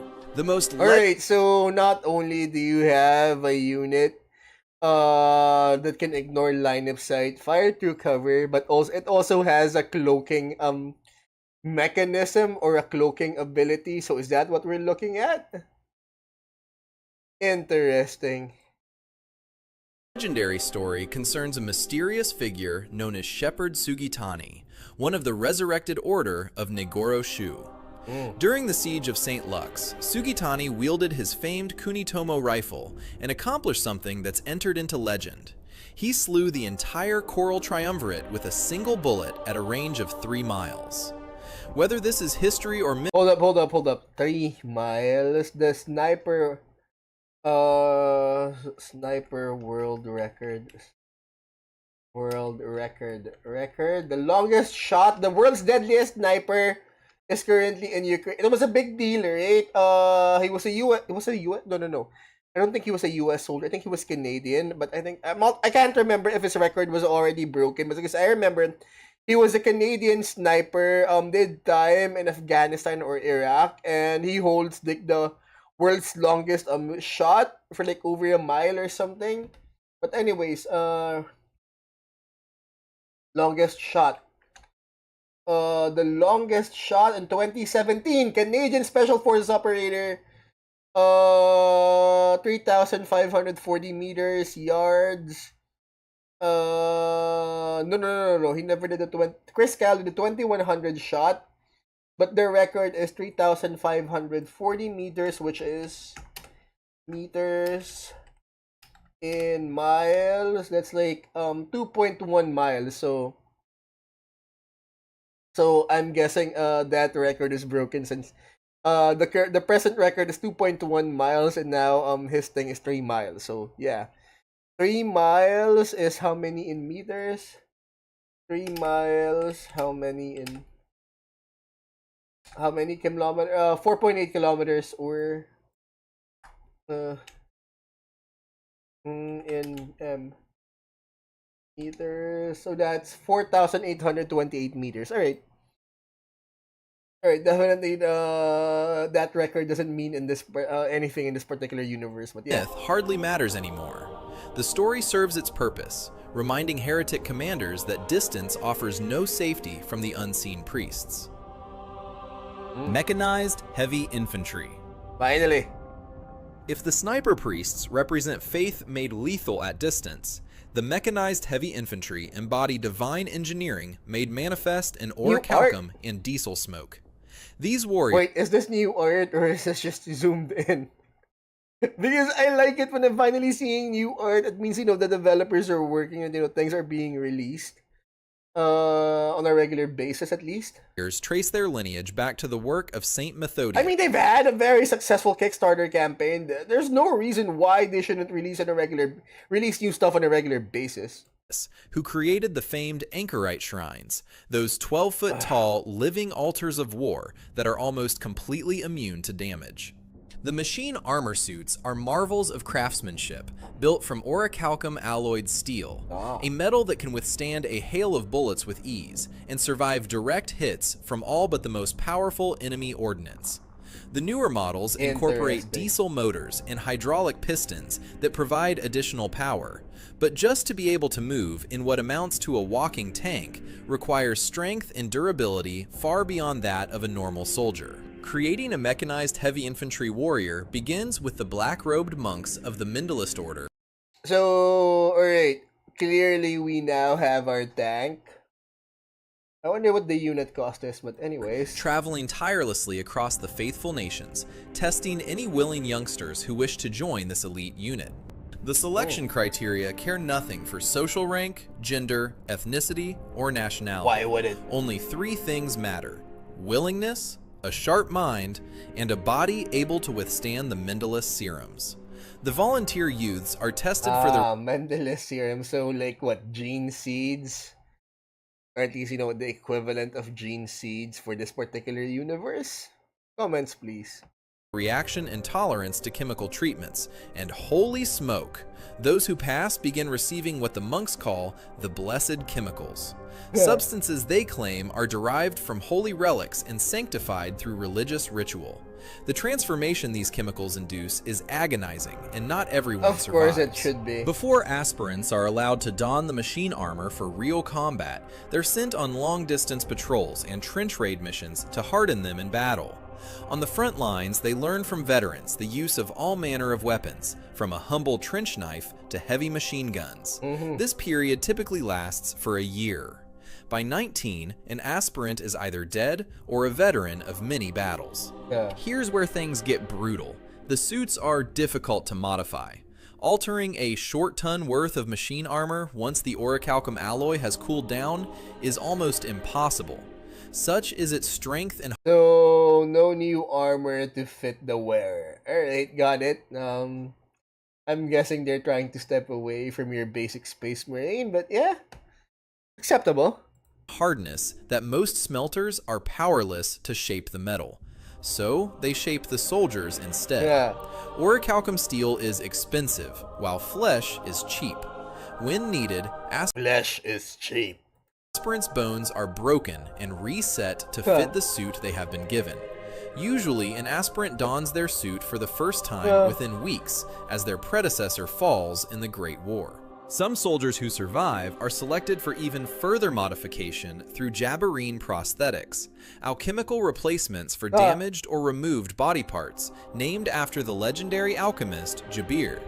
These Jabir. prosthetics are considered sacred Does relics it have any questions to the Lions of Jabir?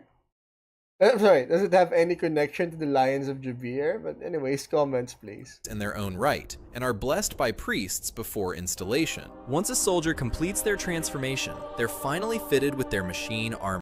I mean, the genes. I guess that's where the inspiration comes from, the gene seed modification of an aspirant to a Space Marine chapter. Several surgical procedures. So now it's just breaking bones instead of inserting and reinserting organs. Getting a second, third heart. Another pair of lungs. Each suit is handcrafted by master artificers over months of work. The articulation allows surprising speed and range of motion, while sheltering the wearer from all but the heaviest weapons.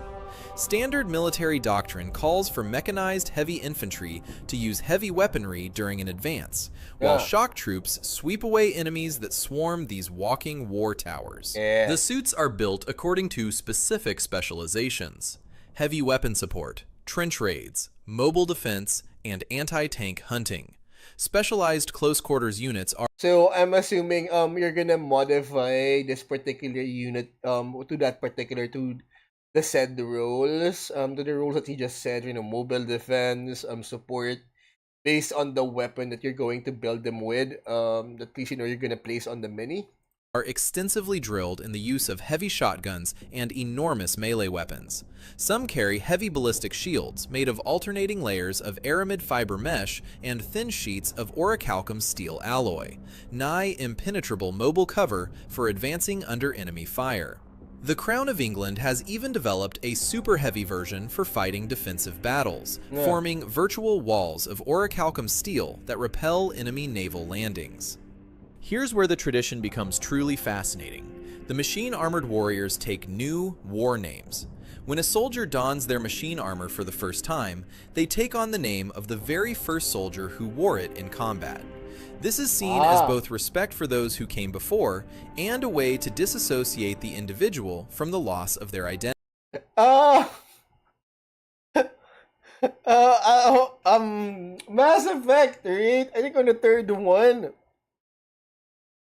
What was the name of that alien race, that spacefaring, that nomadic race? Basically, I forgot the name of that race, but I even forgot the name of that character, which you can take as a lover. Anyways, their last names are changed depending on the ship that they're assigned to. So there's one like, Van Snoo Snoo. Or Tali Norzaraya, because she was Tali Norzaraya, because of Tali Vas Norzaraya, whatever, because she was assigned to the Norzaraya ship or something. But anyways, so there was this one guy that his name was was blank, John Squib or something, because most of the ships that they get were second hand, and sometimes it was difficult to change the registry, so they're forced to call it like the first name like Squib or something. What if you got a suit with a crappy name? Would that be honorable? Like you got like adultery pulsifier or something like that one from whatchamacallit, since we're already talking in theme, from Neil Gaiman's Good Omens. And if you got something like that, adultery pulsifier, or thou shalt not covet thy neighbor's spouse. Alright, keep on going. The name they were born with is only recorded on their dog tags and used by their closest friends, who understand the isolation and loneliness that comes with becoming something more and less than human. When one of these water-cooled 30 caliber, right? orichalcum-clad warriors falls in battle, the disgastry of the service of church militant goes to almost any lengths to recover the suit. They have to. Specialist armored tracked vehicles are sent into no man's land to retrieve the armor and repair it as quickly as possible so it can return to battle once more. Mechanized heavy infantry are often sent where the fighting is fiercest and where missions are most critical. By age 21, these troopers are usually decorated heroes. By age 30, they're considered such veterans that they're recalled to serve as the household troops of the Duke himself. Ah. These elite household units are equipped with Household troops with or without armor? That's the question. Because these armors are too valuable to be kept at the rear, so they should be in the front lines. experimental suits of wondrous flying machine armor like Duke Constantine XI wears. Their banners and insignia are decorated with the device of the Holy Lance, echoing the real relic mounted on the Duke's great battle shield. In the barracks of St. Michael of New Antioch, soldiers tell a tale that each year on All Souls' Day, Duke Constantine XI dons a disguise and comes to the Great Chapel of Remembrance, where he reads the names on the bronze plates of his personal household mechanized heavy infantry who have fallen in battle and prays for their deliverance. Stostrupen. At least they get something. When Wait. Duke Constantine XI needs to pierce enemy lines and clear the path for reserves, he calls upon the Stostrupen of the Free State of Prussia. There we go. Even in a nation known in that for particular box, all they had was a Stostrupen unit. Because I'm assuming the rest of these guys are gonna come from from expansion sets, from a hero sets, just like in 40k. Like you've got the Stostrupen starter set, and then if you want some of these guys, I'm guessing you're gonna have to buy them. That's how the system's gonna work. militaristic ways, the Stostrupen are the elite. They're chosen from mountaineers and veterans of fierce battles against the northern heretics, Jaegers. with the cream of the combat engineers and marksmen mixed in. They're called the Duke's Spear for good reason. The training and selection process is ruthless. Polished Athleticism like is spear. emphasized, as is the ability to rapidly advance over any kind of terrain. Just as important is learning how to make use of both camouflage and even the tiniest bit of terrain for cover. They learn to hit their targets in total darkness and train wrestling with hulking they do. communicants. But the most important selection criteria is having iron in your soul. Engaging the army Iron in your soul. Huh. Interesting. of the damned in close quarters combat requires a certain kind of soldier, one willing to detonate their last grenade when their own innards have been ripped open by the claws of a werewolf. Their uniforms reflect their role. Mountain boots and leather-reinforced jackets and trousers protect vital areas against barbed wire and enemy blades. Their armor contains far higher quantities of orichalcum than standard foot sloggers, allowing for much lighter and more So orichalcum is the go-to metal in this particular universe. Okay, got it.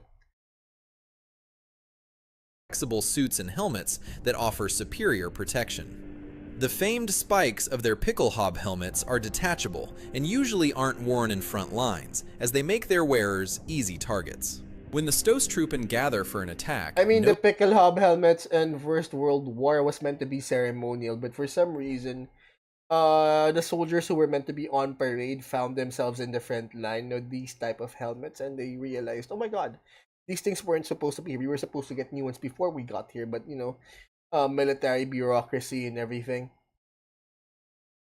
They ended up with ceremonial helmets in the front line for some reason. no sound is heard. Each assault has been carefully practiced, and any signals needed are given with hand gestures. Heavy weapons open the assault, scattering the enemy and forcing them to take cover. Then comes the mad dash across no man's land. Violence commences as flamethrowers sweep the exposed enemy, followed by a flurry of grenades into trenches and dugouts. Then the assault groups spread out like alright. So I'm assuming that's how it's gonna happen, or at least that's going to be the tactic for these trench raids, or at least how these units were meant to be perceived on the table. Okay. the wings of an eagle. I'm a bit I'm assuming that whole whatchamacallit flamethrower thing, it's gonna work the same as a mage spell. Or a fire spell. I forgot the name of that spell in D&D, where it goes in a cone arc. So yeah. Clearing the trenches, sweeping behind enemy lines, and disabling lines of communication, as well as any rearguard defensive units. In close quarters, the Stoßtruppen favor daggers, trench clubs, entrenching tools, and automatic pistols, though their favorite weapon by far is So our DT units, okay. the grenade, carried in great quantities and used to take out strong points, as well as reach behind loopholes and clear entrances to bunkers and pillboxes. The most elite among them wield tank splitter swords, massive blades developed by the Prussian Institute of Metallurgy. Their edges are orichalcum and titanium alloy, near monomolecular blades. Tank splitter swords. Interesting. I wonder the implication being that there will be tank units in the future? But it's a skirmish game. There wouldn't doesn't make any sense. That can cut through most vehicle tracks and armor with ease, disabling them while the rest of the unit swarms the tank with incendiary grenades. Compared to many other faithful soldiers, the pride of the Free States Armed Forces are allowed a great deal of freedom of decision-making on the battlefield. Many warbands are given high-level objectives and encouraged to find their own way to achieve them over days. Although, apart from the blood spatter, this is gonna be an easy paint. You've got like what black boots, brown boots, so tan, and olive drab leather, and then quote unquote orichalcum armor. I'm guessing the blood spatter you can just dry brush on or something if you're feeling lazy like me. This is gonna be an easy paint job. Weeks and months. Only single-minded determination can carry the Prussian advances through enemy lines. Trench clerics. There we go. Marching alongside these types, warriors are the trench clerics, and in Prussia, they're known as the Militärgeistliche or Feldkaplane. These specially trained fighting ministers are dispatched. So chaplains, in other words. I wonder if they're gonna be they're gonna end up as medical units, or if they're just gonna deliver the Lord's peace, meaning they will just shoot the wounded in the back of the head or something, or are they gonna be are they gonna end up as more of a commissar type? Because their job is to basically boost the hold on, right? In the first one, you have your lieutenant. So their job is going to be buff up your troops, but what's their role going to be? Because these are the buffers, and the lieutenant's gonna be a buffer, so they're gonna buff up your units. So I wonder what his role is going to be. By the church militant of the Free State of Prussia to counter the heretic legion's sorcerers and high priests, pitting their faith against the fiendish Goetic power. So I'm assuming their job is to negate the debuff of the demonic forces. Is that it? Comments please if you've had a demo or if you're already playing the system. Of the Inferno. The importance of their role cannot be overstated, which is why heretic commanders have set a high blood price for each chaplain killed. That price is doubled by Mammon himself for captured individuals, as these priests are prime material in constructing the dreaded Goetic warlocks. Because of this, the Church and the Free State go to extraordinary lengths to train and equip their chaplains with the finest weapons and armor. In battle, these Prussian trench clerics don thrice-blessed armor, crafted in the sacrosanct workshops beneath Cologne Cathedral. Each chaplain carries a reliquary with them, from which their original name, Capellanus, is derived. The Feldkaplane Freiherr Rainer Schwentner of the Swords of the Lord Division, for instance, goes to battle with a carved wooden backpiece depicting the Prussian eagle, and a reliquary said to hold a feather of an angel. Many frontline chaplains are repeatedly reprimanded by the Church for their overuse of inhaling holy smoke, a chemical compound. Holy smoke. And the implication, the wings of an angel. So we're not looking at the biblical, because there's a big difference, right? If you guys have seen that meme, like angels are depicted as these guys with wings, the whole Cupid type. Whereas if you're not familiar, just Google biblically accurate angels. I promise you, they're not what they're not gonna be how you look as you imagine. They're not gonna be the whole imagined thing where you have good looking guys with wings. But no, it's gonna be weird because the feather of angels, because those things might or might not have feathers at all. which uses many of the same ingredients as the martyrdom pills. Due to the extraordinary mental and physical toll the war takes on their minds and bodies, the practice persists even though many chaplains are lost to overdosage or have So Panzer Chocolate, like methamphetamine,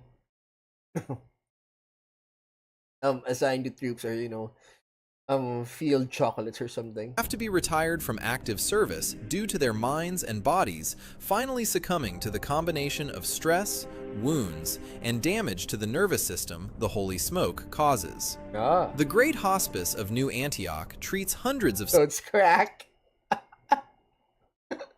Definitely crack. such cases each Oh, you've got crackheads running around the battlefield. year, withered husks of men who rarely regain their sanity. Combat medics. There we go! Finally, medics! Among the most valued members of any faithful warband are the combat medics, ranging from the dedicated Sisters of St. Cosmas to I've seen them before, but I forgot how they look like. And I definitely wasn't expecting this. I was expecting more of a StarCraft team type of medic. Anyways, the Ducal Medical Corps of New Antioch. In Prussia, many combat medics are former lay members of the knightly orders such as the Malteser Orden, which still maintain hospices in memory of their original purpose. Prussian combat medics of the Stoßtruppen are selected from amongst the best and most athletic in the entire armed medical service, often well-versed best and most athletic. Alright, got it. in both human and veterinary first aid.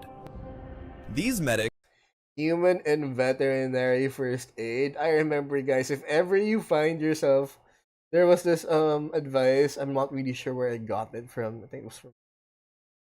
Anyways, the thing is, if ever you find yourself in an alien planet, and you find yourself hurt, don't ask for a doctor, but ask for a veterinarian instead. Why? Because compared to, regular doctors who's only familiar with the physiology of their own kind, veterinarians have like better experience in dealing with unfamiliar physiology, because they work on cats, dogs, monkeys, basically from hamsters to cows. So they're more familiar with unfamiliar or unknown physiology. So if ever you find yourself in an alien planet or something and they're hurt, ask for their version of the veterinarian, not the doctor, because their doctors will end up, probably killing you because they're not familiar with, they're, trained to be familiar with their own physiology compared to veterinarians. accompany their units to the front lines, leaving the long-term care of the wounded to Army doctors operating in forward surgical teams. They also bear the responsibility of gathering the dog tags of fallen soldiers and reporting casualties to their unit commanders. The rod of Asclepius. So what's their point? Are they here to like buff up the army, debuff fallen units? Is there like a knockout or like an unconscious or a disabled status that they can heal or cure? What's their point then? If their job is there to collect dog tags, are they there to like cure a disabled status? Or tell me, you know what, if you've played, please let me know, comments. Insignia they wear doesn't provide protection from enemy fire. Indeed, heretic snipers are infamous for targeting medical personnel. The insignia is there to help their comrades identify them in the heat of battle and call for their aid.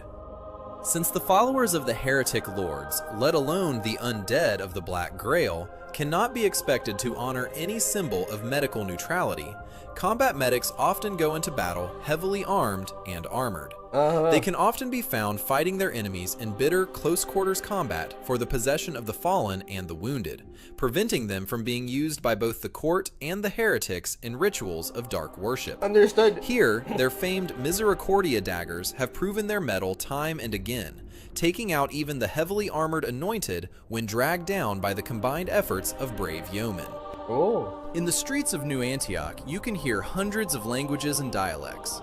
Polish-Lithuanian hussars brush shoulders with the last remnants of the Varangian Guard. Oh. Street preachers from Era extol the soldiery of Ethiopia to lay down their lives for the cause. Church engineers take their latest inventions to be tested on the front lines. The necropolis of Antioch overflows with the graves of fallen So soldiers. basically, it's a melting pot of all the faithful. I mean, since their thing is that their thing is to receive the tithes from all the remaining faithful. Hold on. So sorry, I still have to constantly blow my nose. I'm still sick. Yeah. But the proud flag of the principality, blue as the sea and red as blood, still flows over the ramparts. The soldiers of New Antioch represent humanity's stubborn refusal to surrender in the face of apocalypse. Yes, it They're is. not superhumans transformed. Because I was under the impression that they transferred New Antioch somewhere else. I was just surprised that, they rebuilt Antioch from the crater that was left of the old one. Formed by dark pacts. They're not zealots who've abandoned reason for blind faith. Nope. They're ordinary men and women, augmented where possible with technology and faith, standing firm in the trenches against an enemy that shouldn't exist and cannot be reasoned with. What faction would you like to know more about next? Let us Hey, know in the Yeoman. comments. Make sure to like and subscribe for more Trench Crusade lore deep dives. Yeah, again, you guys, thank you for the likes and subscribe. The good Lord now knows we need it. Bye! Hold on, what's the next one? Oh, yeah, Witch Hunters. No, Halloween is right around the corner. not yet. Hold on. Check this out. I have been listening to a lot of Warhammer fantasy ebooks out there. And one of their most popular segments, or one of their most popular go to trope is the witch hunters, is the Inquisition. And yeah, always found it interesting, being that at least I'm drawn into their stories that a witch hunter shows up in major because it gives me, number one, it gives me an outlook into the cities from Nullen to Altdorf, even to the imperial capital itself, because most of the stories almost always happens in some far-flung village somewhere. But with regards to where the Inquisition is involved, it's the story or the setting is almost always in major cities, whereas in most settings, whereas majority of the ebooks are focused around in the small villages, in a far-flung battlefield somewhere. So definitely way more infinite and definitely more interesting for me. But anyways, again, you guys, thank you for the likes and subscribe. The Emperor knows we needed Sigmar this time. Let's go. Witch Hunters. Sigmar's finest madmen. Halloween is right around the corner, and what better way to mark the occasion than to talk about the people who set pagans on fire for being stupid and bad. A practice we've tragically let fall out of favor, but thankfully the wonderful worlds of Warhammer have kept them alive and well. 40k of course has the Inquisition, but they're a bit too impersonal, you know? Their body count is in the quadrillion, sure, especially... Yeah, like I said, this is why I find that, fantasy literature to be superior to 40k literature, because their Inquisition feels a bit impersonal, whereas this one you have, inquisitorial agents literally walking down the street with a brace of pistols on their chest with their hammers and nails, talking or doing their investigating and stuff. Rubbing shoulders with the common folk, with with the John and Jane Does of Altdorf or Nullen or whatever. after Cryptman's little stunt, but is it really a witch hunt if you just press a button and blow up a planet? Where's Definitely not a witch hunt. I mean, it's an extermination. It's not a hunt. It's not an investigation, or all right, we've got a bunch of because it feels like a cop out in 40k. All right, guys, we saw it in the video earlier. You've got the Inquisition, and they wanted to kill every trace by simply pushing a button and killing every trace of it, which includes the survivor. Here, they don't do that. They literally try and get the source of it. The investigation, the combing through houses and taverns to find your houses and taverns. That's why I like it way better than 40K stuff. Quarry before leaving the city with a trail of crying spouses and children behind you. I mean, I'm sure that can happen with Inquisitors, but the usual image is more the kind where someone blows up a system because a single guy got a bit too angry or smelly. But Sigmar's most holy witch hunters? Oh buddy, there's nothing but being personal with these madmen. Burning the witches, confessions, torturing, even though they're not always the one doing each step, you can be sure that a witch hunter knows every single gruesome detail of what's going on. Rather unlike their spaceborne cousins, who can sometimes be a bit removed from the action. In the slightly less grim darkness of not Renaissance Europe, witch hunters are every bit as feared as their spaceborne counterparts. So here, they're not removed. It's much more personal. Like I said, right? A more intimate look into their actual work compared to 40K Inquisition.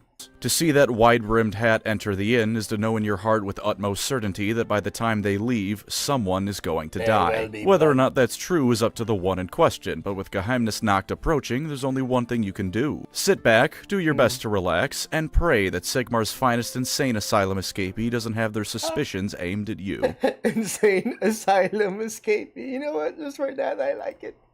Before we start our regularly scheduled Warhammer Fantasy slop, though, I have a confession. Most domestic life skills I'm pretty good at. I may be disorganized, but I have a clean mess. Cleaning, laundry, ironing dishes, I can be a capable human being. But cooking, gotta be honest, I could certainly be better. I can boil water without starting a fire, which is a lot less I like cooking. I consider myself to be at least a good cook. Like, I know for a fact that I can cook better than some people who should be good at cooking.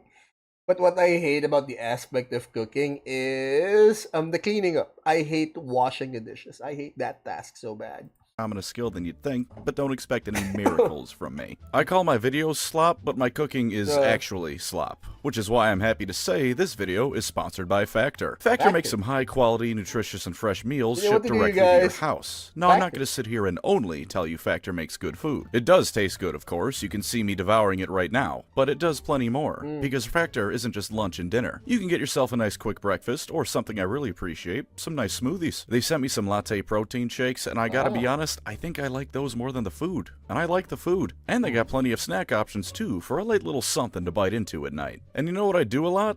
Forget to eat. I wake up, do some writing, do some editing, and then suddenly, oh no, it's 8 p.m. and I haven't actually eaten today. But since it's 8 p.m., there's no time to I admire people like that, the ones who forget to eat. To a nice restaurant, I don't want fast food, and I don't feel like cooking at 8 o'clock at night. Well, thankfully, I just throw one of these bad boys in the microwave for 2 minutes, and I got myself a quality meal. But does the idea of good, easy-to-prepare meals delivered directly to your house somehow not sound like enough? Well, how about this? Head to Factor75.com or click the link below and use code PANCREAS50 to get 50% off your first Factor box and 20% off your next month of orders. That's code PANCREAS50 at Factor75.com to get 50% off your first box plus 20% off your next month of orders. Factor's got some real good nutritious food, it's quick and easy to get ready, and with my link you get it at a discount. So order yourself some Factor today for the best meal service there is.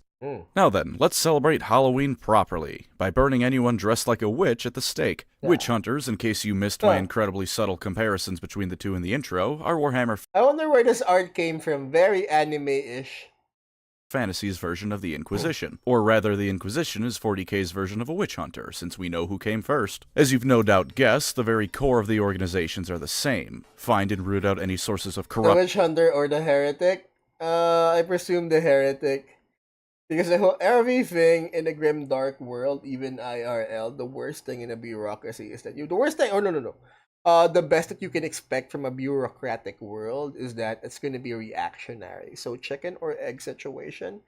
Definitely. The heretics came first, and these insane asylum escapees was a form of a reaction in order to counter these heretics. Unsanctioned magic, and of course, heresy, for such things are the doom of mankind. Their origins are somewhat similar as well, although they're not one for one. After Sigmar's rise to becoming the Emperor and the defeat of Nagash, he had the foresight to realize that an organization dedicated to defending against magic would be a great thing to have to hand. Nagash, while defeated, did a number on the Empire, and his crown nearly corrupted Sigmar himself, and so the Barbarian King decided it was time to do something about that kind of thing. Thus he told his close friend Wolfgard Krieger, he'd known since they were children, to handle the newly forged Empire's defense of such manners. Knowing that one guy was absolutely not up to the task of taking that all on himself, he founded what was then known as the Holy Order of the Silver Hammer. They were the Empire's chief defense against magical mischief, but for over 1500 years their existence was kept. Can someone please put it down? Is it like a specific type of magic or a warp type of magic, or just, any type of magic? Thank you.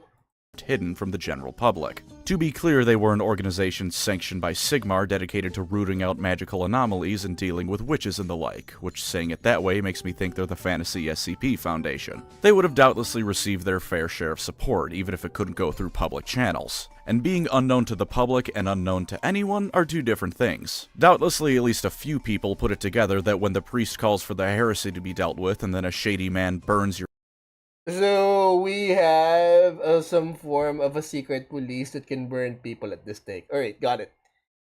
kindly old neighborhood grandma alive, there's probably a group of people out there pulling the strings on that sort of thing. But officially, the Order of the Silver Hammer didn't exist. For thousands of years behind the scenes, they plied their trade, quietly removing threats to the Empire of the supernatural variety. That is, until the mid-second millennium of the Imperial calendar. At this time, a number of things that fall under the broad category of heresy were running rampant. Witches, demonologists, necromancers, and outright chaos cults were all over the place, and the Empire could You have to wonder up to what extent.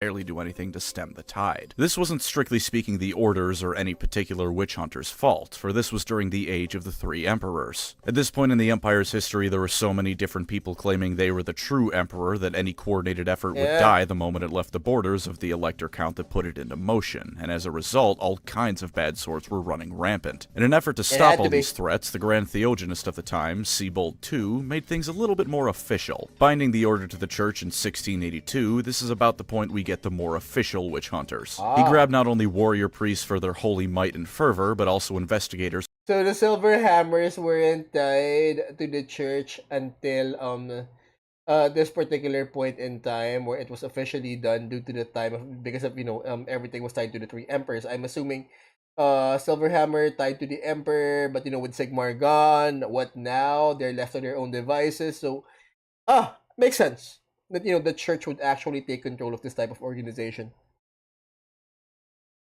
I mean, just imagine all the shenanigans they can come up with.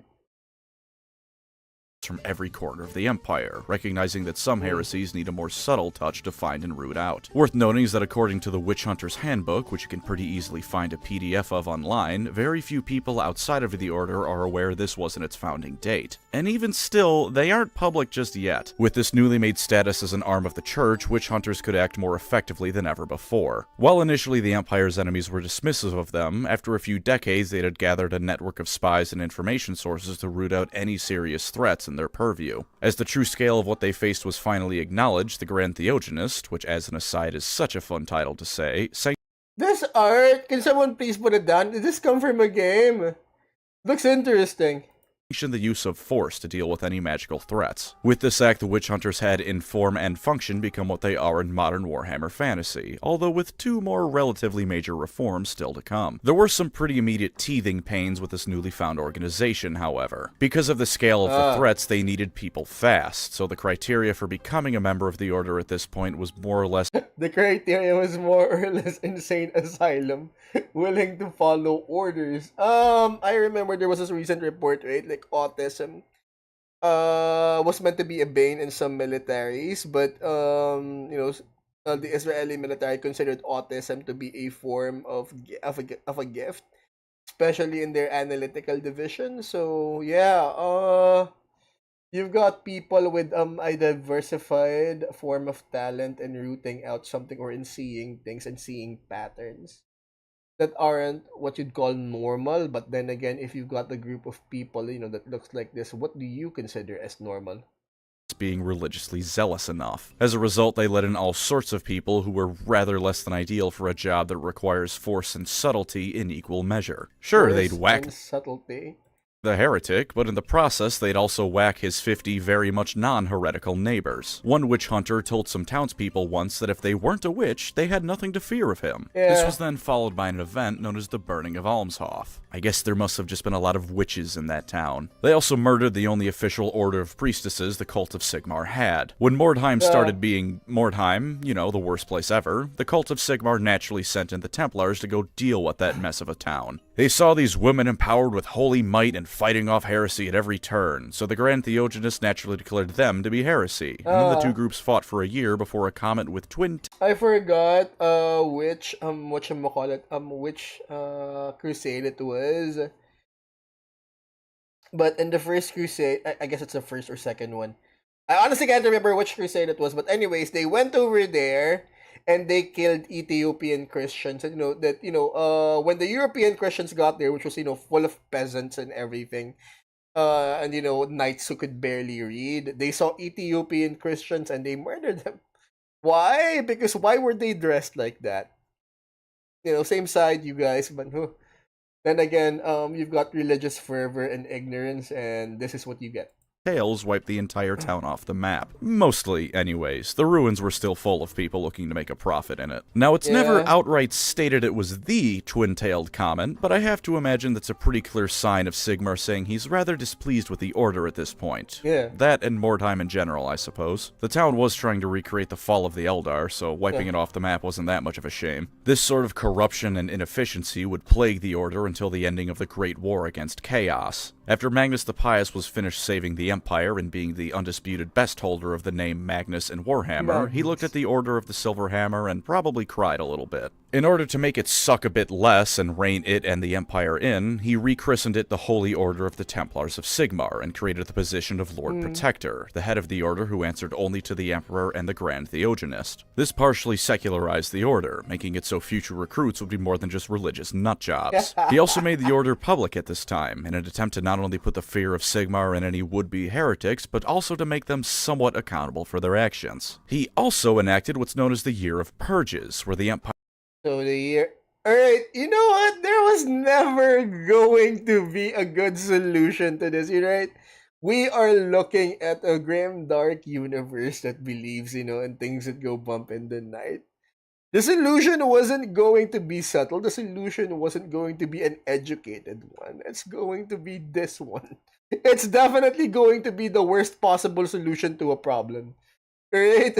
So, yeah. Empire went all Joseph Stalin on the Order and started getting rid of the many bad eggs that had accumulated. Worth mentioning is that he did this so quickly into his reforms that it included the Lord Protector of the time, a man named Otto Springer, who was charged with not only treason, but, and I quote, profound lunacy. With that, the second major reform of the witch hunters was done, and oh, would you look at that, within a generation or two of Magnus the Pious dying, they went right back to just being state-sanctioned killers who'd burn anyone they felt like. In case anyone's looking for a gotcha moment in favor of the Inquisition, however, let me remind you that in order for them to go back to being incompetent, they had to first be competent, which the Inquisition as a whole has never quite managed. This sad decline continued until we reached more or less modern Warhammer fantasy with everyone's favorite legendary lord no one ever picks because Franz and Gelt are right there. Volkmar the Grim. With the help of some of the only remaining competent witch hunters, he once again brought the hammer down on the Order and took control. While the office of Lord Protector was at one point needed to gain control over the Order, it was clear its usefulness had run out, and so was replaced by the positions of Witch Hunter General of the North, South, and East. All of them answer to both Emperor and Grand Theogonist, and within their territories they control their own sanctioned witch hunters. Imagine it's sort of like the Codex Astartes, but for an organization that absolutely needed it instead of just mostly needing it. Now, if one high-up witch hunter goes nuts, at worst he brings a third of the witch hunters down with him, rather than almost all of them. Now, with their history out of the way, we have the witch hunter of the modern day. So what does the average case of a witch hunter look like? What about their training? Well, thankfully, we've got the Matthias Thulman Omnibus, the Witch Hunter Handbook, and every word out of Victor Saltzpyre's mouth to tell us what that's like. The training of a witch hunter is characteristically brutal, with no effort spared to test their faith and constitution. Chosen candidates are first stabbed and drugged to see if they can power through it, with those failing being struck with a sense of sadness and melancholy. So that's interesting. You've got like a priest. Imagine if priest needed to be drugged, and you know what? Pray your way back to sanity or something. Ah, interesting. Anyways, we keep on going. Folly so severe, they're just let back into the Oh, Empire no, because sorry. they'll be too broken to ever reveal any secrets they might have learned. Those who pass then have a high-ranking witch hunter interrogate them for 3 days, and if at the end of this they aren't insane or dead, the spiritual training begins proper. Among other things, they're taught what's known as the first of the 7 mysteries. What exactly they are isn't expounded upon, but only There are mysteries. Wait, no. There are mysteries. That's why they're called the 7 mysteries. the old position of Lord Protector, and presumably the new generals, know what the 7th one is. After that, more spiritual and physical training like swordsmanship awaits them, with many of these lessons focusing on rapiers like good old Vicky Salta uses. Crossbows are a common weapon, and although they can be unreliable, the writer of the handbook admits that shooting someone with a flintlock is a great way to get out of a fight alive. Witch hunters will also be some of the most educated people in the entire empire, and arguably the world, even more so than the elves and dwarfs, who will undoubtedly be able to access. That's not saying much. I mean, in the Middle Ages, even in the Renaissance, having a news, like, here's the thing, right? Reading a newspaper, a single newspaper would give you so much information, and a regular peasant would during their time.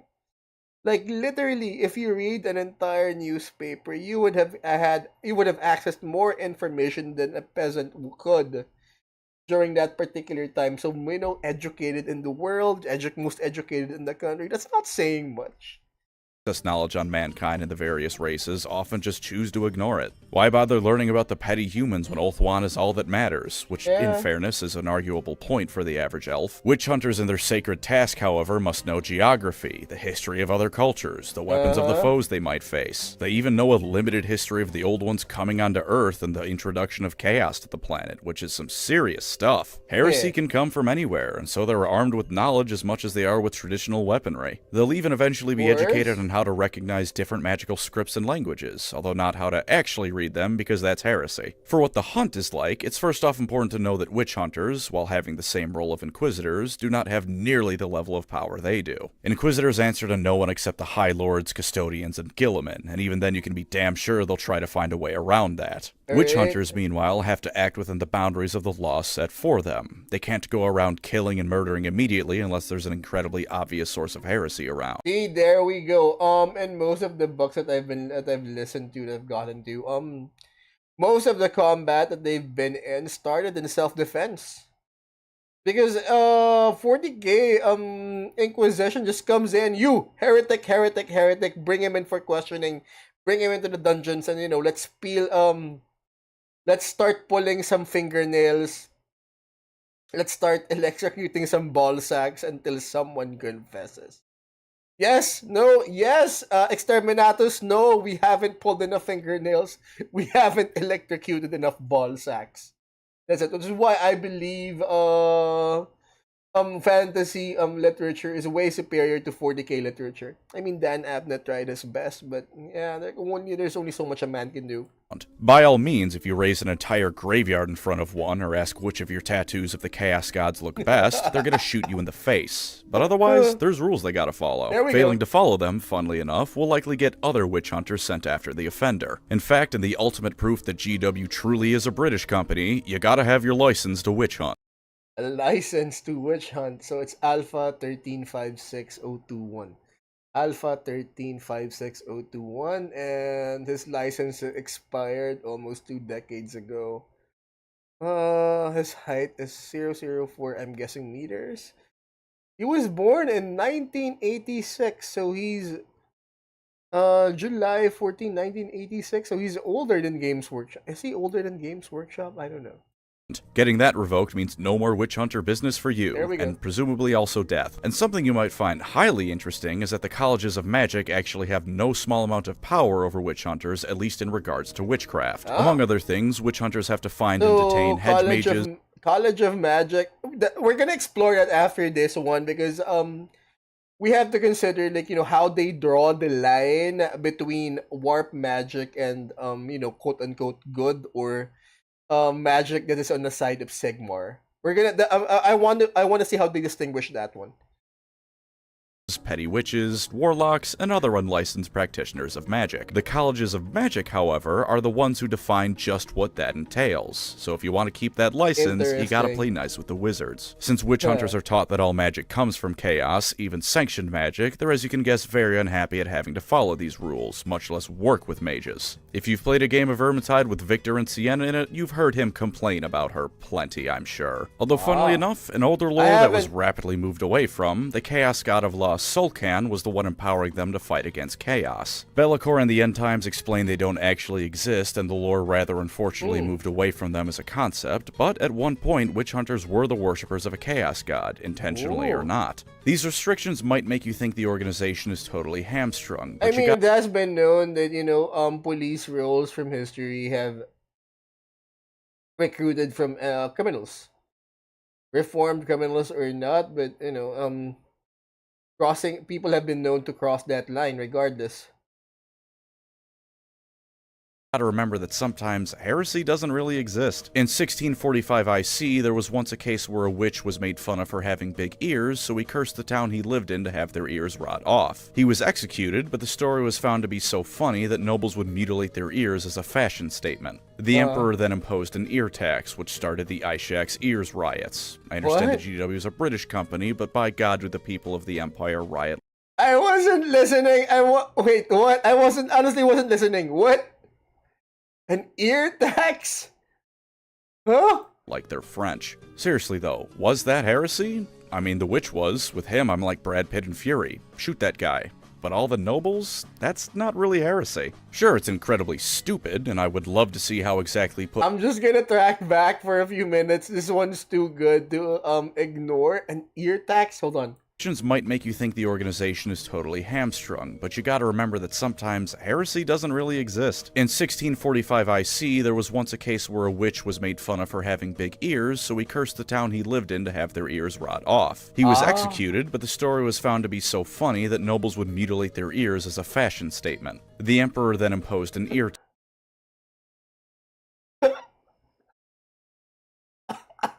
See? Again! Superior writing to 40K.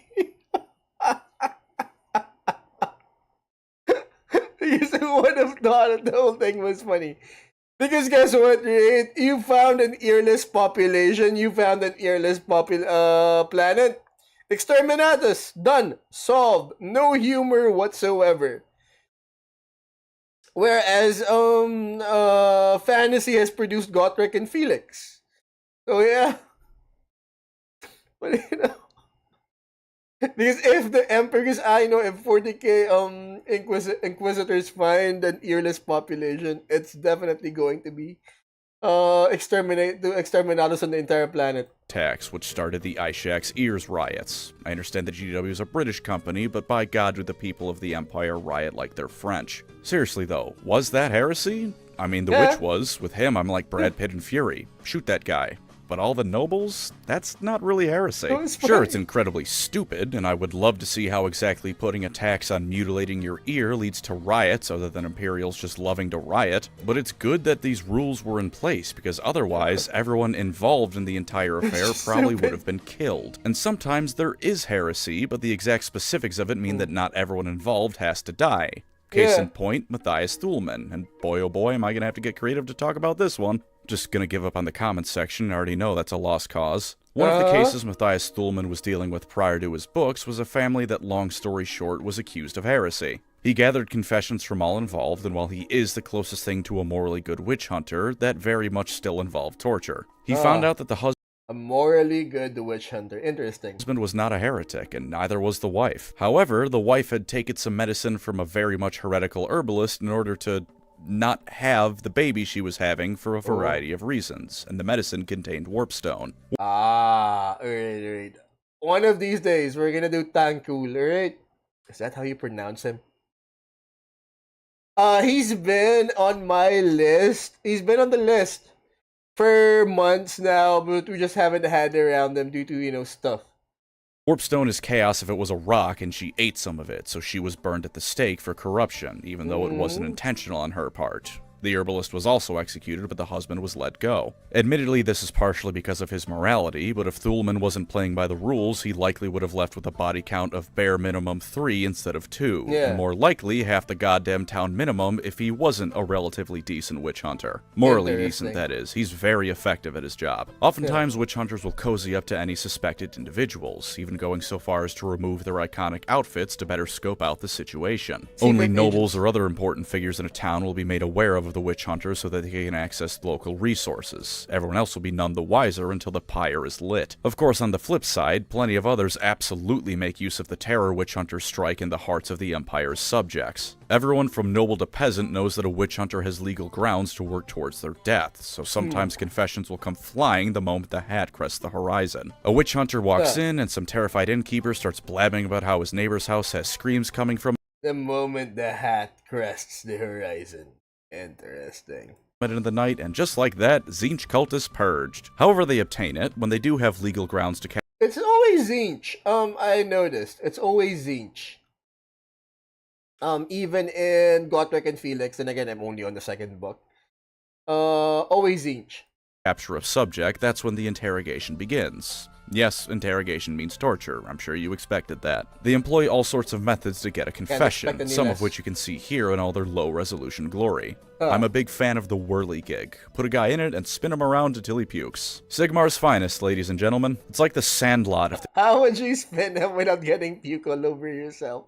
The chewing tobacco scene where they all vomit was a weaponized arm of the church. Anyways, once the confession has been given, which depending on the witch hunter in question is either a job well done or a completely innocent person confessing just to stop the pain, the execution commences. The witch hunter's favored method is I mean, historically speaking, torture never works.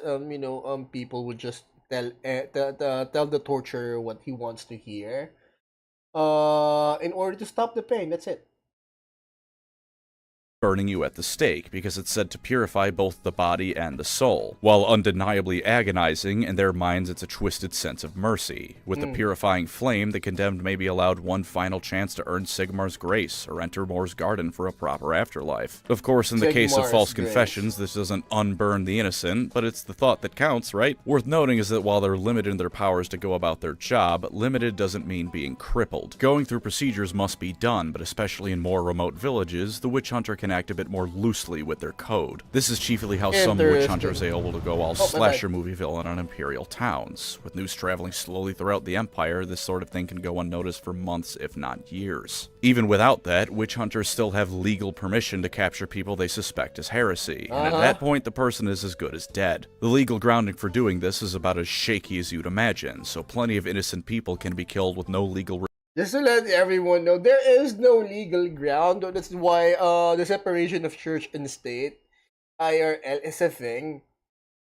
Because you can provide a legal ground for a religious prosecution. I know in some countries, they have the religious police, but it rarely works out well. But in terms of evidence, like if you have a woman that walks out without a hijab or something. What's that sound? Hold on, my bad.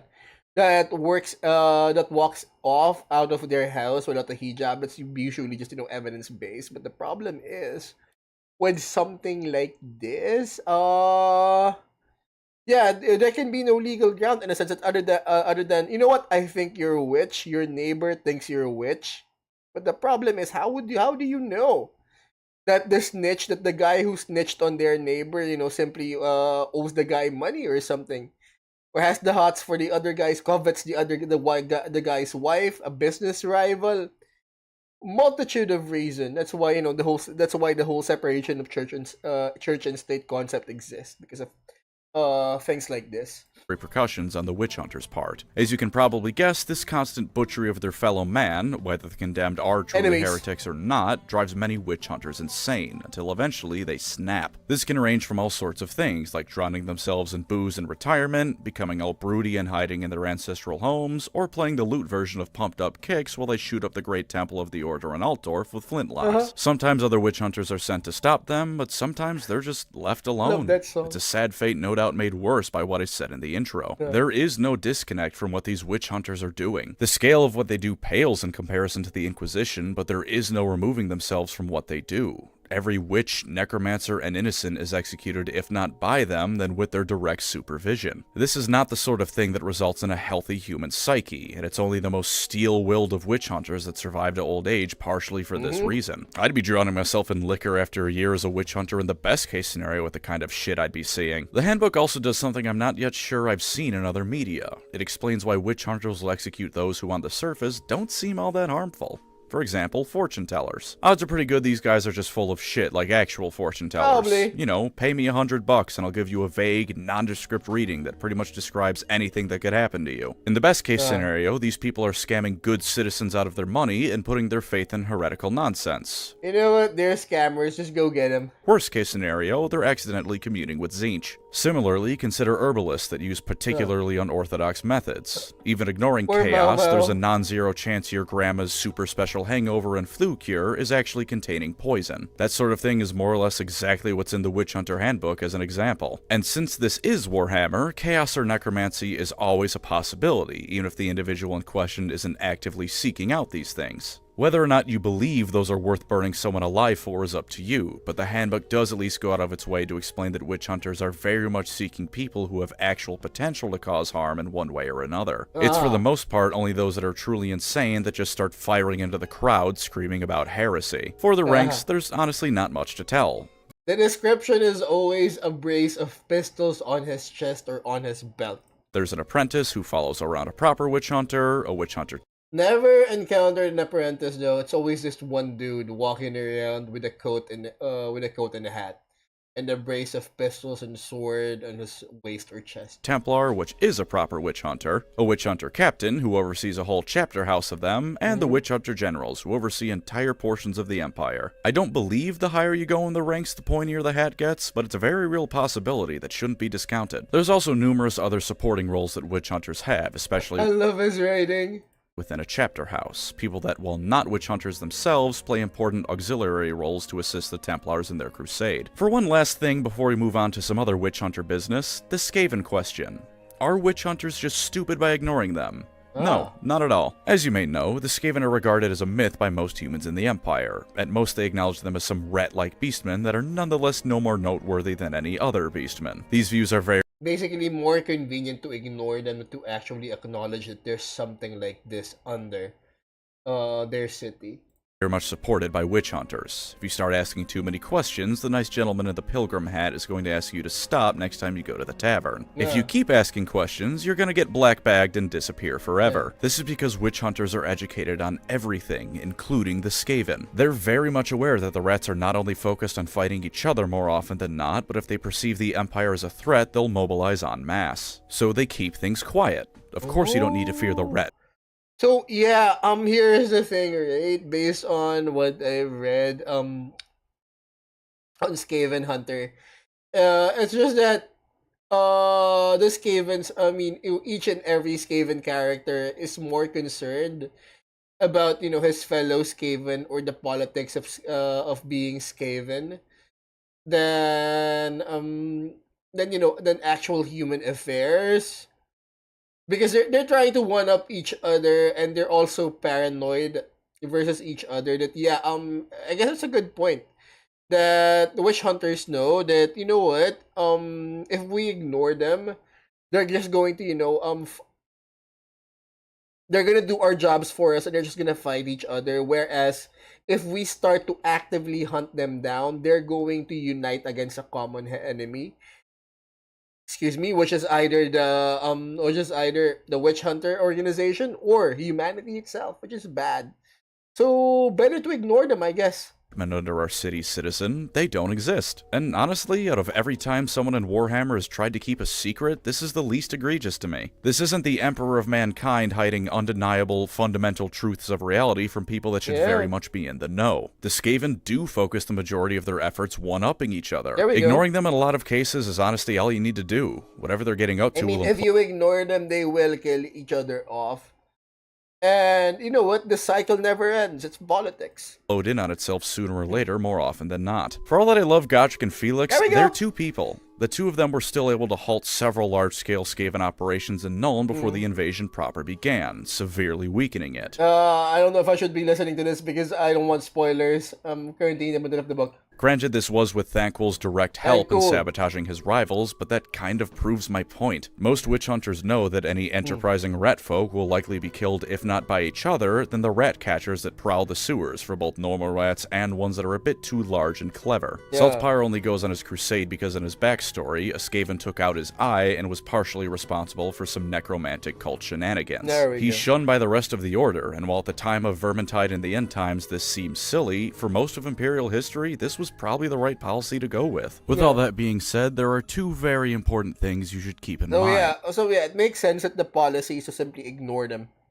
For everything you might read in the Witch Hunter's Handbook, you should know that the foreword of the book is a different witch hunter than the author, informing you that the writer has gone insane in spite of his very illustrious career. So take all the information that comes out of it with a big old grain of salt, because the guy is nuts. And two, this has all been just about the official Templar witch hunters, those who work with the cult of Sigmar directly. There's a few other types you should know about if you plan any heretical shenanigans within Karl Franz's borders. The first are renegade witch hunters. These can be anything from a witch hunter who's left the Order to someone who's just decided they're a witch hunter now. Alone and without the support network those of the Order have, these madmen are on a crusade to cleanse the land of all sorts of nasties, self-preservation and logic be damned. They're oftentimes nothing more than religious madmen, or even people just using the term to invoke fear in others so they give them money, but witch hunters are so terrifying to the people of the Empire that most in rural areas will just go along with it. Of course, if an actual witch hunter catches wind of the latter sort, they're absolutely getting executed. But the Empire's a big place. News only travels as fast as a man can walk, or in the best case, ride They've gone rogue. You've got witch hunters that have gone rogue, which is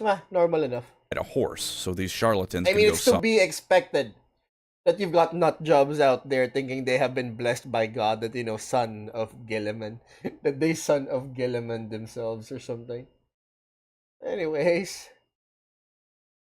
time without punishment. For the former sort of renegade, though, official witch hunters will often tolerate them. Occasionally, this sort can produce good work, and if nothing else, another body to throw into the fray is always welcome. There's also mercenary witch hunters, which in all honesty are just specialized bounty hunters, only called witch hunters because they're hunting witches, rather than as a sign of their training or anything. A noble will hire a dude whose specialty is tracking and removing any particularly So they're the witchers. Okay, got it.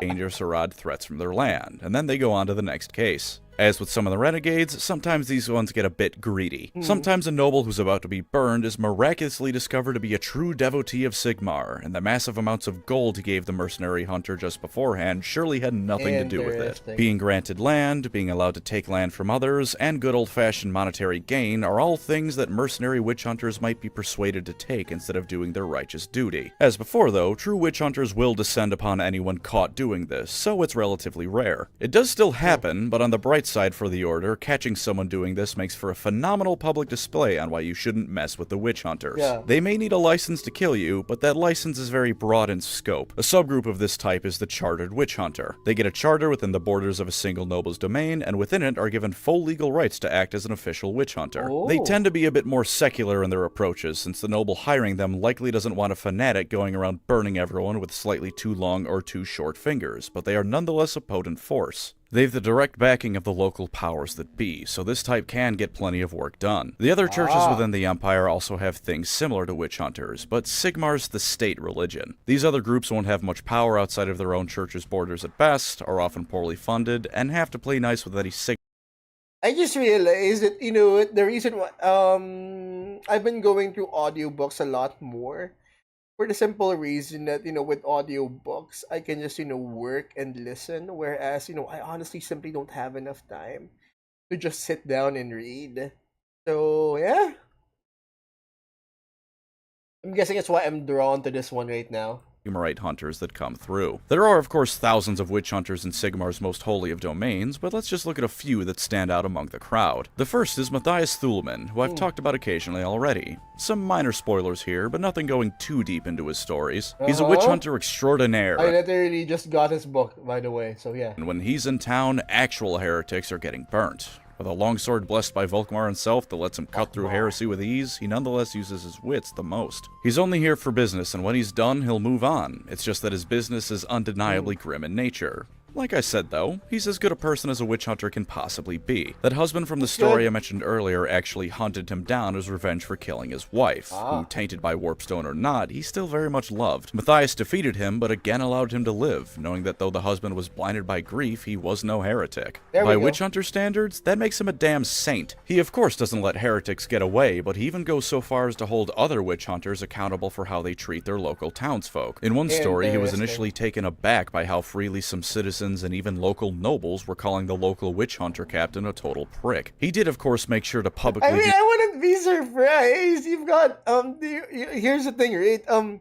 Total prick. He'd be the least of your worries, but you have to act like it. I remember that documentary about wrestlers. Like, you have to be a prick in this business, and I guess as a witch hunter, you're definitely gonna be definitely gonna have to be a prick in doing your job.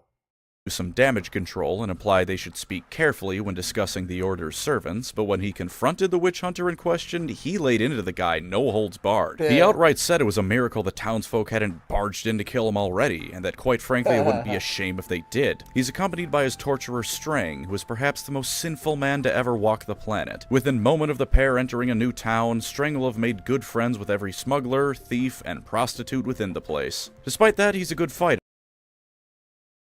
Smuggler, thief, prostitute. So yeah, Jesus Christ, JC's type of people.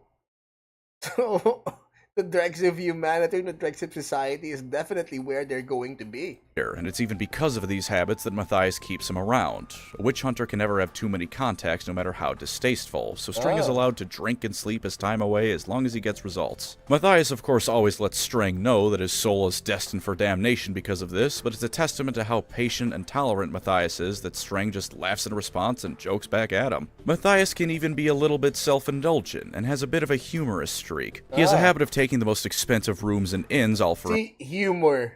Himself, free of charge of course, because surely Sigmar's most devout of servants deserves some worldly comfort. And during one short story, Matthias, Strang, and some other hanger-ons had just gotten through a pretty tough battle. Some people didn't make it, and the carriage they rode in on was destroyed and the horses killed. When they asked Matthias how exactly they were supposed to get home, he had this to say to them.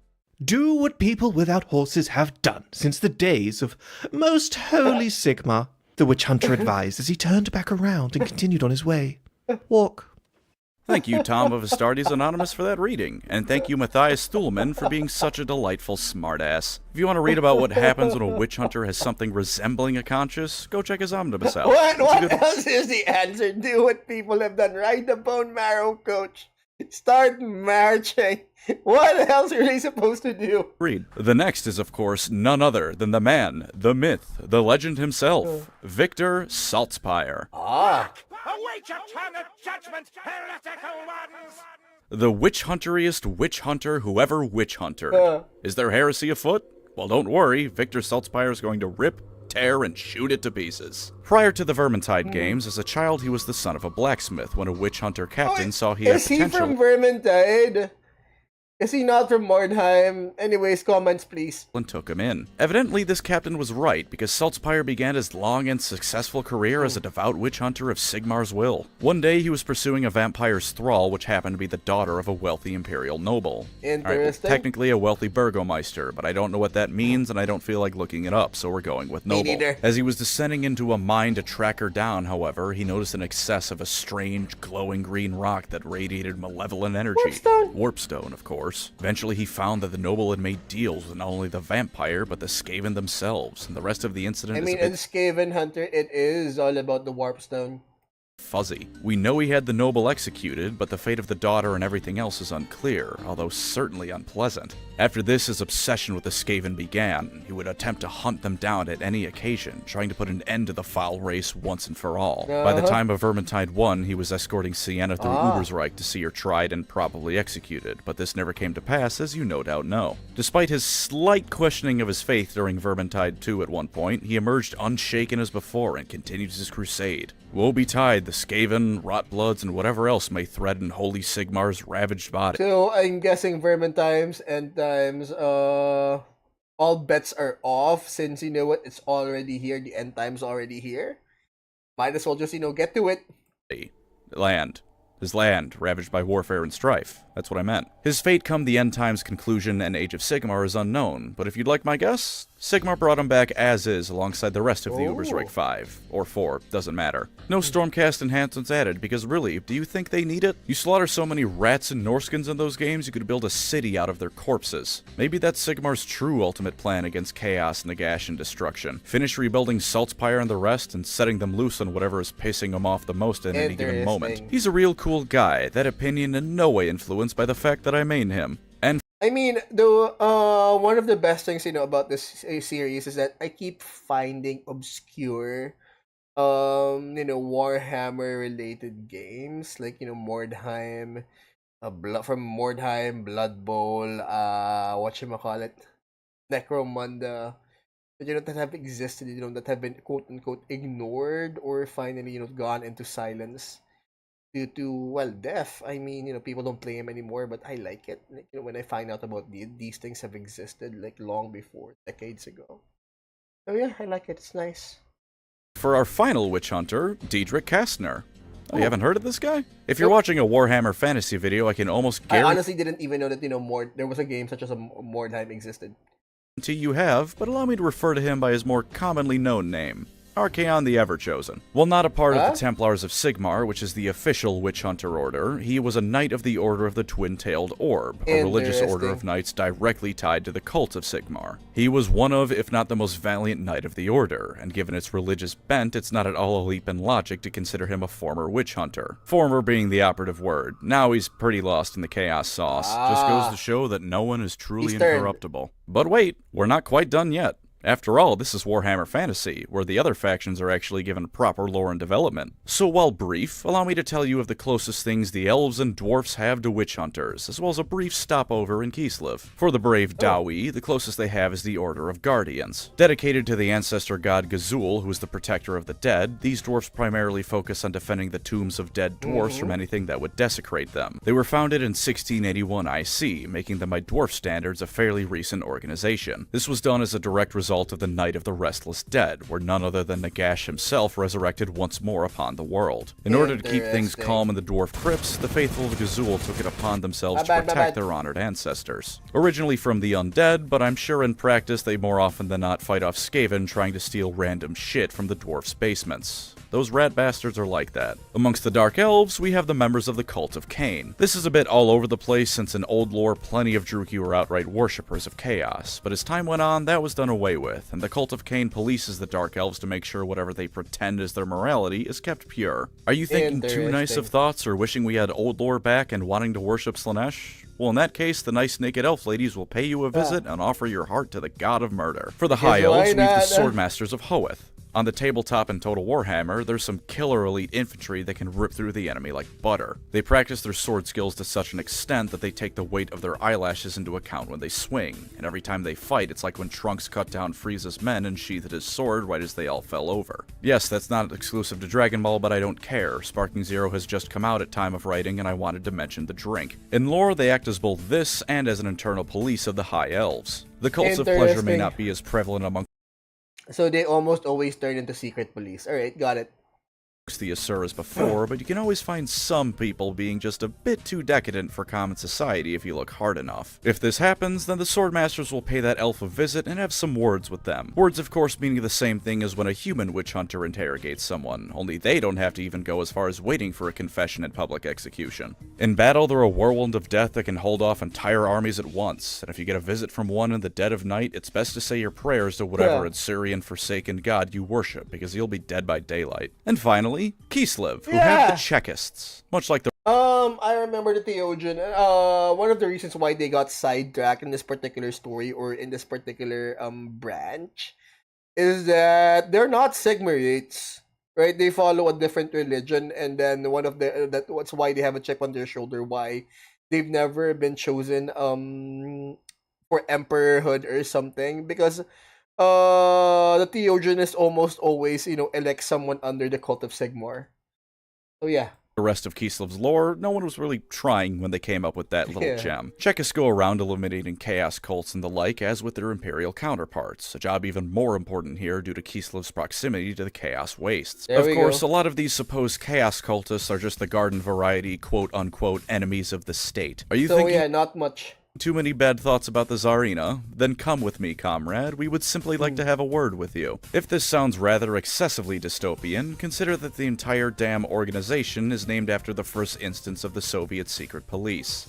Not exactly subtle. What? And with that, we have the Witch Hunters of Warhammer Fantasy. Perhaps they won't get you today or tomorrow, but if there's heresy afoot, they won't rest until it's been snuffed out. As Victor Saltzpyre so lovingly puts it, The crime is your foul existence. Your sentence is death. thank you as always to my wonderful channel members. You are the license to my witch hunter, giving me the clearance I need to commit legally sanctioned hate crimes. If you'd like to support the channel, feel free to subscribe or become a member. Either way, thank you for watching and take care out there. Alright.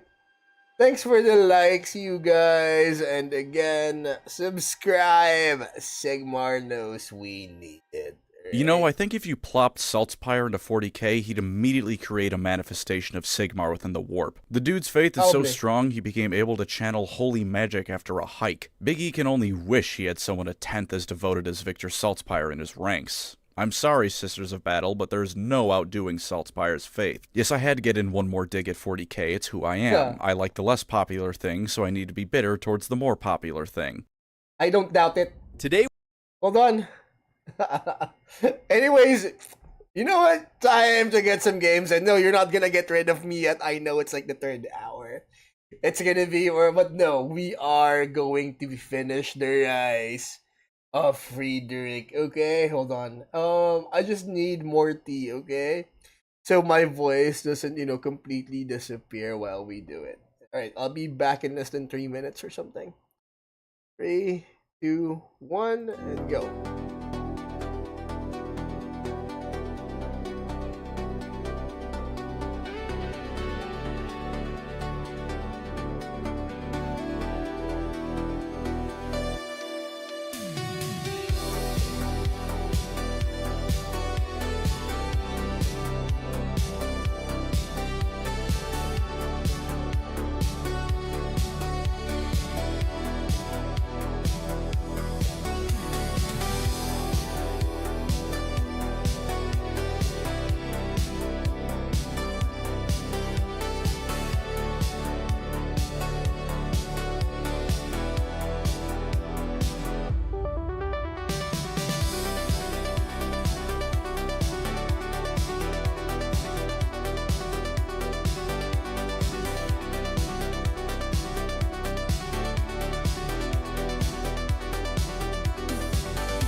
2. What am I forgetting? I'm forgetting something, but you know what? I'm sure I'll remember it. Yeah, there we go. Anyway, my voice. My voice. My voice. My voice. There we go. Alright, so we're finally like at a certain point. We started this before the old PC died. And yeah, we're finally on the 3rd chapter, which I'm pretty sure is just a tutorial or like the testing ground before the main campaign. But yeah, this is gonna be done because we're gonna be throwing ourselves at Pragmata for the rest of the week. I'm pretty sure like in the future they're gonna patch this up to make whatchamacallit for a multiplayer, but for now everyone's just focused on the campaign. So yeah, let's go get it. The King's Gambit. There we go, Bei yeah. Möwitz rannte ich. Run. Protositz marschierte ich durch die Nacht und triumphierte. Schlesien soll mein sein. Errungen, nicht ererbt. Taken, not Ein inherited. glorreicher Sieg, Eure Majestät. Die Österreicher werden keine andere Wahl haben, als sich an den Verhandlungstisch zu setzen. We're Prussia, not Austria. Frieden ist nur gekaufte Zeit. Die Kaiserin wird den Verlust von Schlesien nicht so leicht vergessen. Und ich bin noch nicht fertig. I am not finished.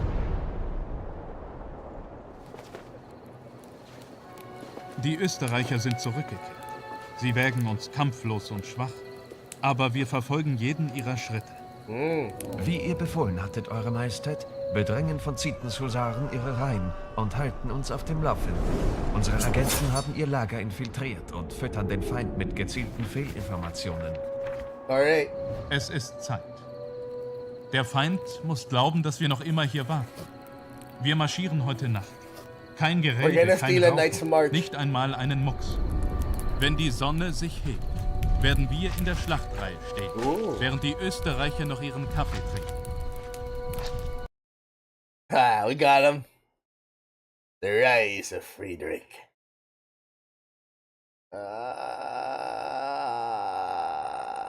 It's loading. Can't wait to play tomorrow. Because one of the reasons why I want so much to play that I wanted to get it over with because number one, for this particular week, I'm gonna be I'm gonna be out of town for work, and then finally, it's like for every clip I have seen, it's just pragmatic clips over and over and over again. So yeah, you know what? Before I get spoiled on anything with regards to the story, might as well just get it over with. So we have high ground right over here, but the thing is, we also have high ground right over here. If we put our line forward under this trench, we would have our gun. We can have our guns. We could have our guns. We could limber, unlimber them. So yeah, we could focus our guns here, unlimber them, and then we could hold up the line at this particular edge, at this particular point. They're grenadiers. Where are Holstein musketeers, and then Anhalt musketeers, the south. We have cuirassiers in the back. Alright. Let's just go to positioning. So hold on. Musketeers, front line. Right over there. Wait, why do they have guns? Why do they have guns? What is this? Prussian Battalion Artillery. Ah, okay. So what can they do? They can limber and then unlimber. Yeah, we could just leave the camp right open to them. We could just hook up or hold this particular line over. So this one. That's it, right over there. I don't see any reason why they need to divide our artillery or our guns. So yeah, two. They're already standing there. But you have grenadiers and lifeguards, so let's put you at the center. Or should we put you beside the guns, being that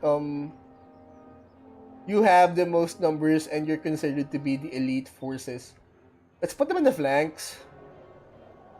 Let's put them in the flanks right over there, and they will guard our flank.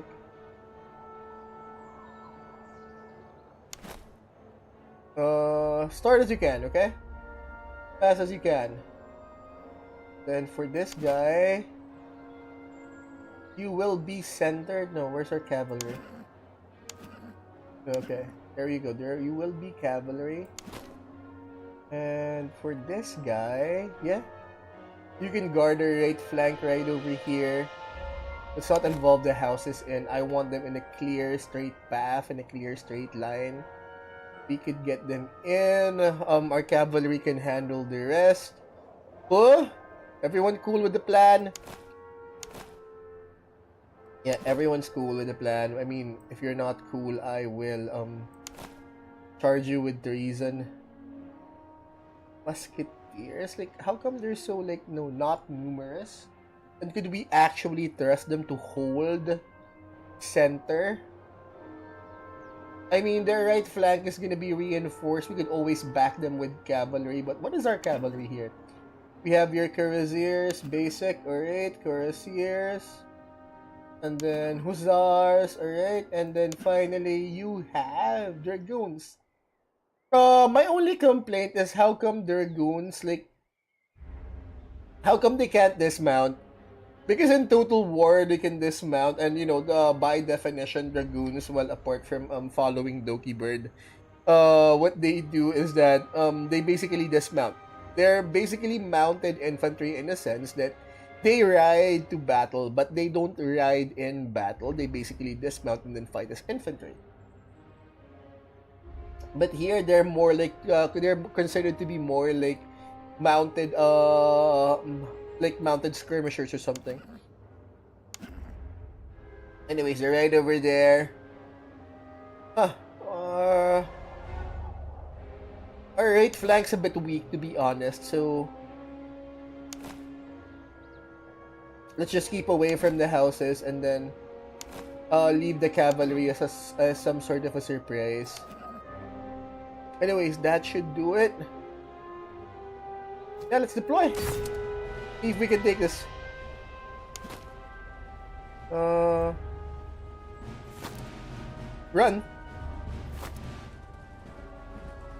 Run. And then artillery onto the high ground. Onto the high ground. There we go. That should do it. And then the rest of you,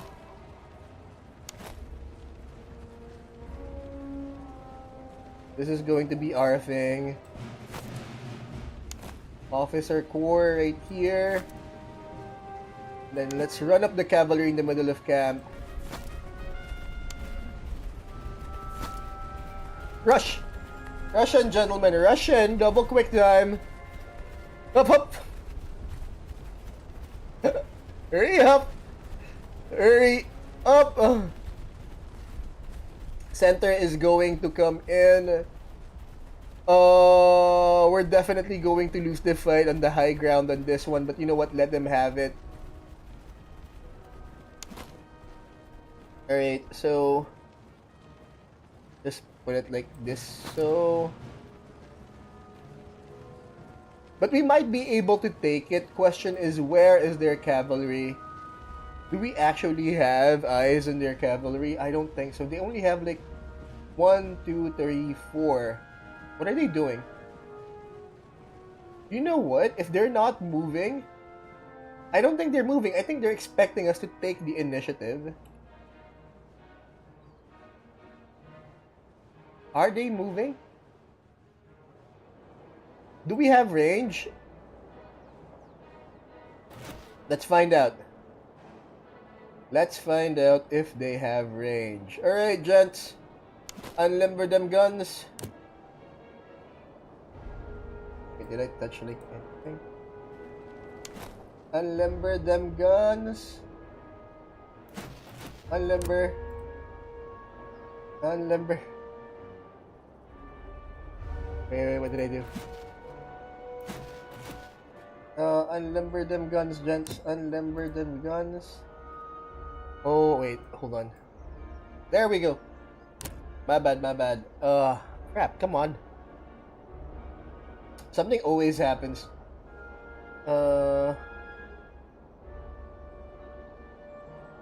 That should do it. Great. My bad. Hold on. Alright, let's unlimber them guns, gents. Really? Unlimber the guns. Unlimber the guns. And hopefully we don't, like, shoot our own troops in the back or something. We have high ground right over here. Oh, no. Everyone else limbers. We have high ground. Cover, fresh, steady ammunition. We have it? No, we don't have it. Oh. No, they're moving. They're not gonna wait for us to take initiative.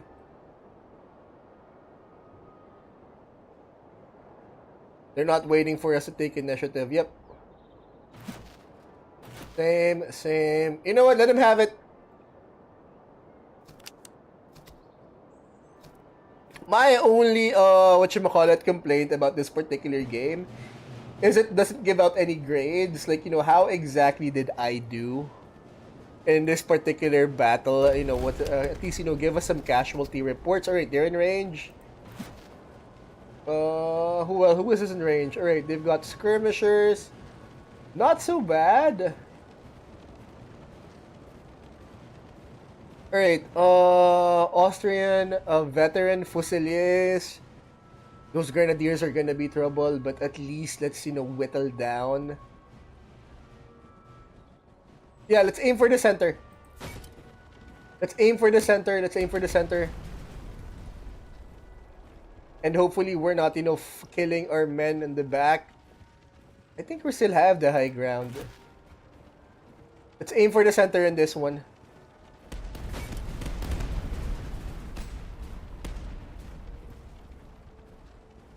Alright. Let's aim for the center, gents. Let's aim for the center. The more we aim for the center, the more we have a tendency to actually hit something. Wonder how our cavalry is doing. Alright, we're gonna have to hold. We have some early cavalry action. We're gonna get some early cavalry action. Alright. You gents, come on. Oh, what do you know? We can fold them right here and right now. We don't need to. Just have to make a quick observation on the cavalry. The cavalry is gonna win the day.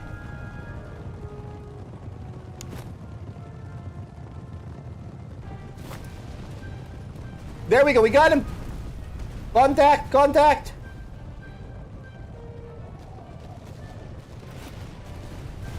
Contact, we have contact.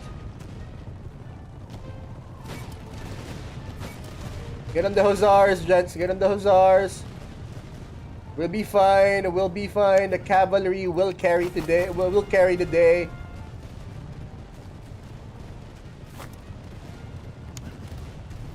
You just need to hurry. The hell! Oops, my bad.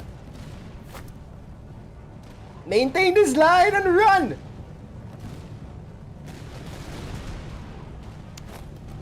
These are the Grenadier Guards. Come on, you got him. Let's lose it, gents. Let's lose it. And then move out the back.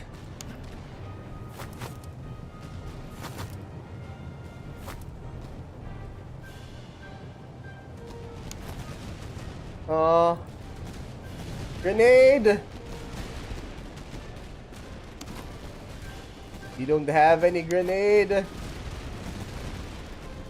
We got him. They have the high ground. But they don't have shit.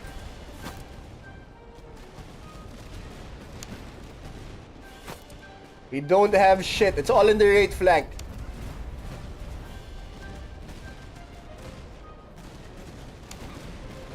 Get the Hussars and the Cuirassiers on this one.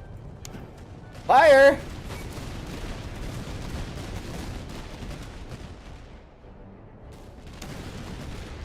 Infantry action's gonna be boring.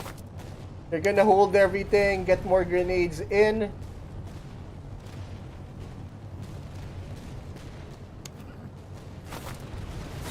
There we go. We got him. Charge! Get him, boys! Get him!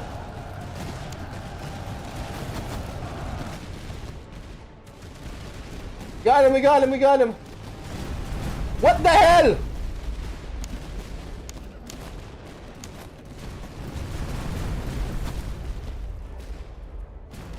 Oh my god, Friedrich's gonna die.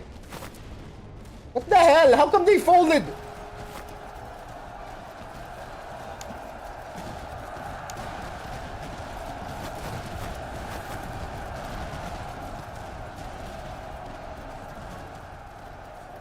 We don't have any more.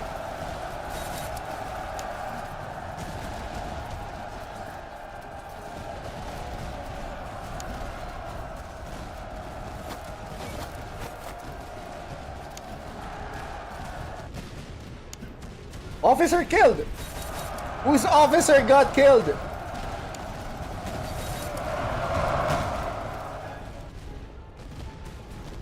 Don't let Friedrich die. We are holding this line.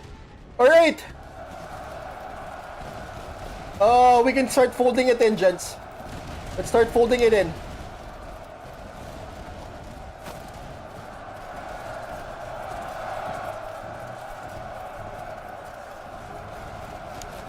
They're out of grenades. They're out of grenades. Start folding it in. There we go, there we go, there we go. We're starting this. We're getting this, we're getting this. As long as... timing, what is this?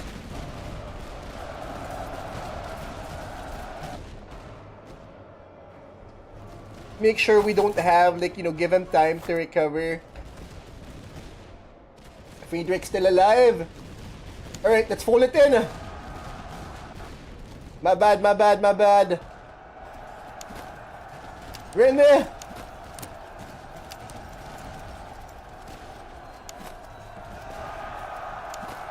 Got him, got him, got him! Get him! Friedrich! Support in! And you make yourself useful? We can fold these lines in. Have a buff, have a buff, have a buff.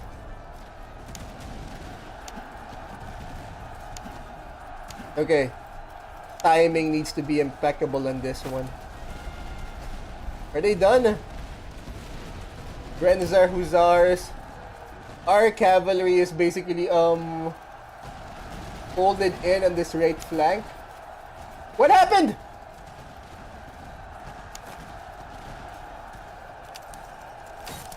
Crap! That was stupid! Did I like press the wrong button or something?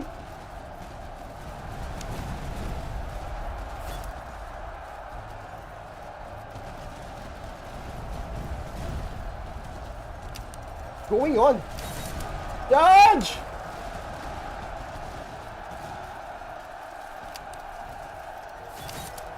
We can't afford this line to fold. There was cavalry moving somewhere. Oh yeah. Wait, they went after the infantry? That's stupid. No, this was really stupid. That they would go after the infantry. Instead of, you know, someone else. Go boys, go! Your leader, your Emperor Friedrich believes in you. I think we have the numbers on this one.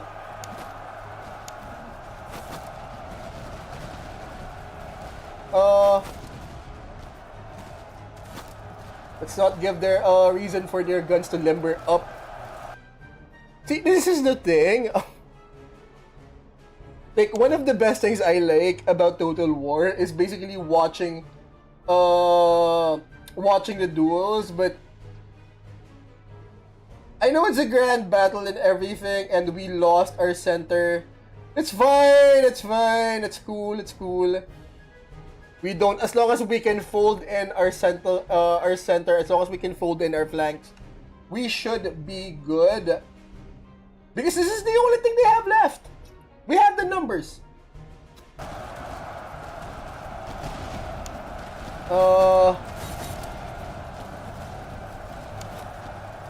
No more.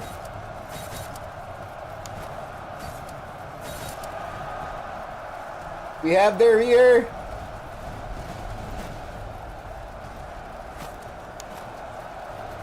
We have the numbers.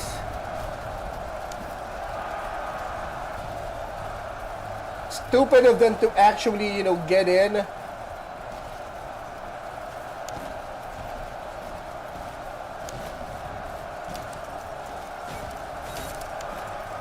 Charge in.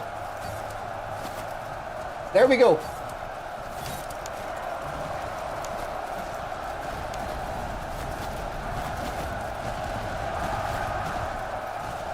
Our cavalry won.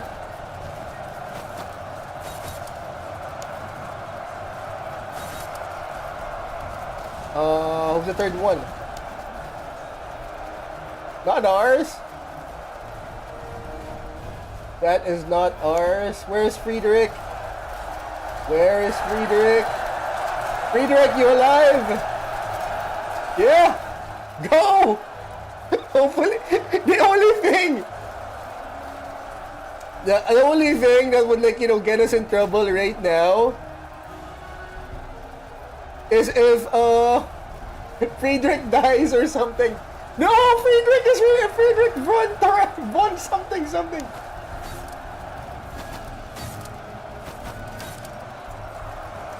We're retreating. We have it. We got it. It's our fight. It's our battle. Yeah, I mean, our commander turned coward, but what you gonna do?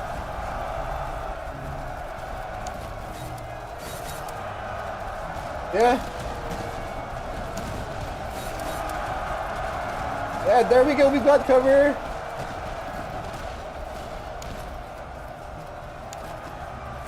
See, we got him.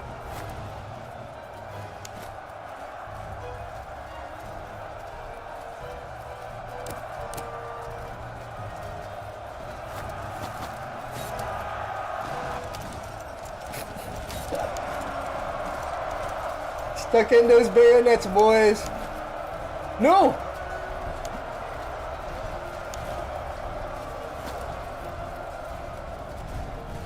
Alright. We should be fine. I mean, our commander isn't a total coward. Wait, who's fighting who? Oh, someone won? Okay.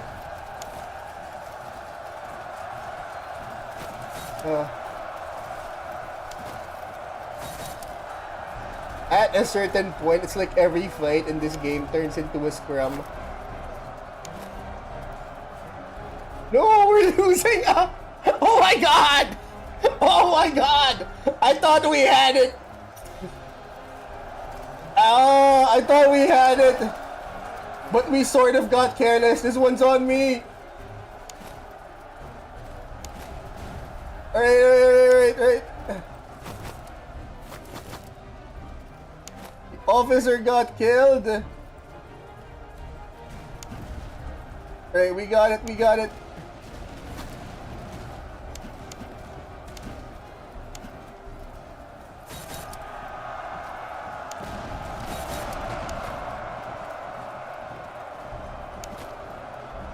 Oh!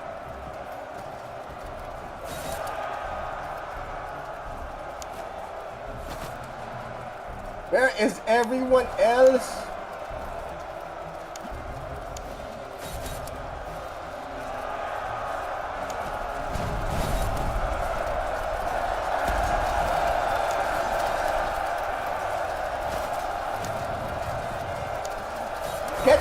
guns! Holy crap!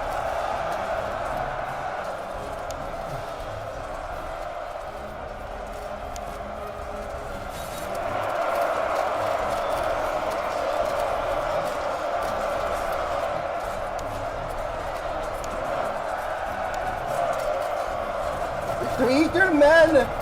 Infantry's there!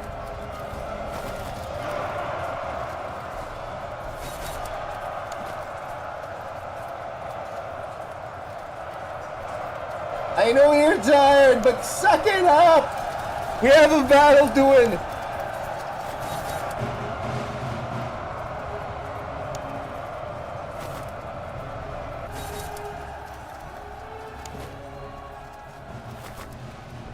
Come on!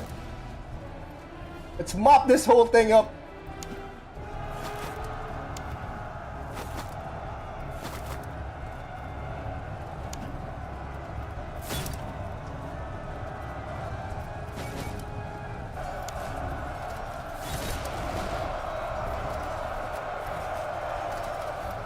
Mop this whole thing up!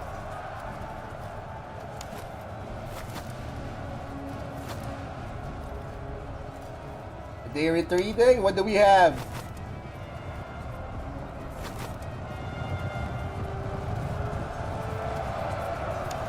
Long as we can catch up to them, we got them.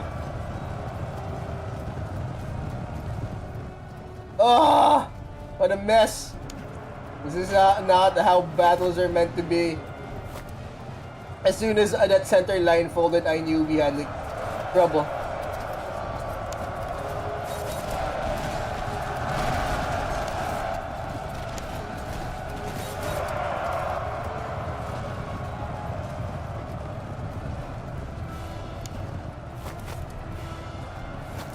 Are we done? Are we good?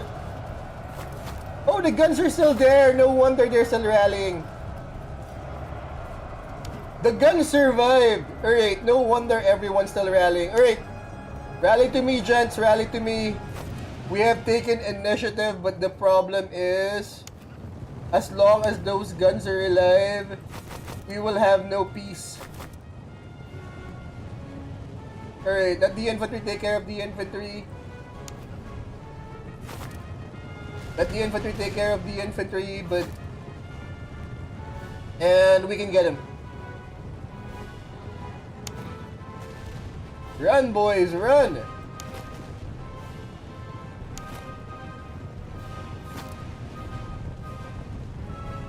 I got it now. No wonder they're not breaking. We sort of neglected to get their guns.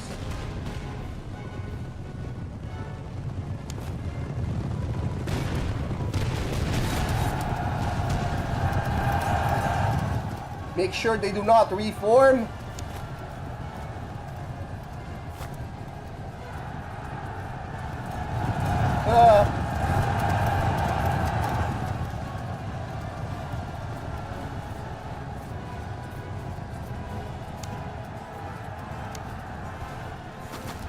But we need to get rid of these guns.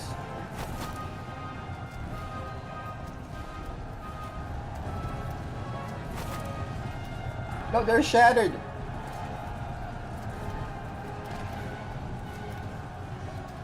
Uh-huh. Wait, what are you doing?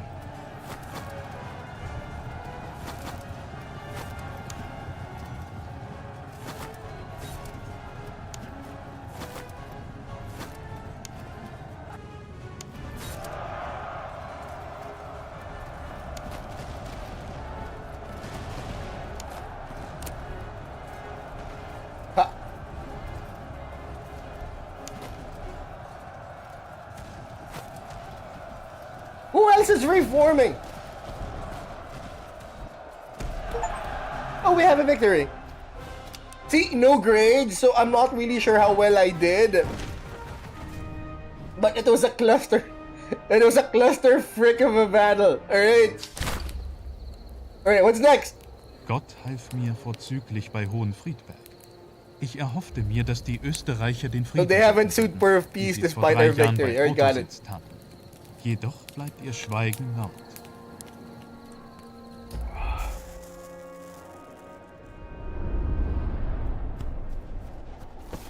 Eure Majestät, Eure Majestät.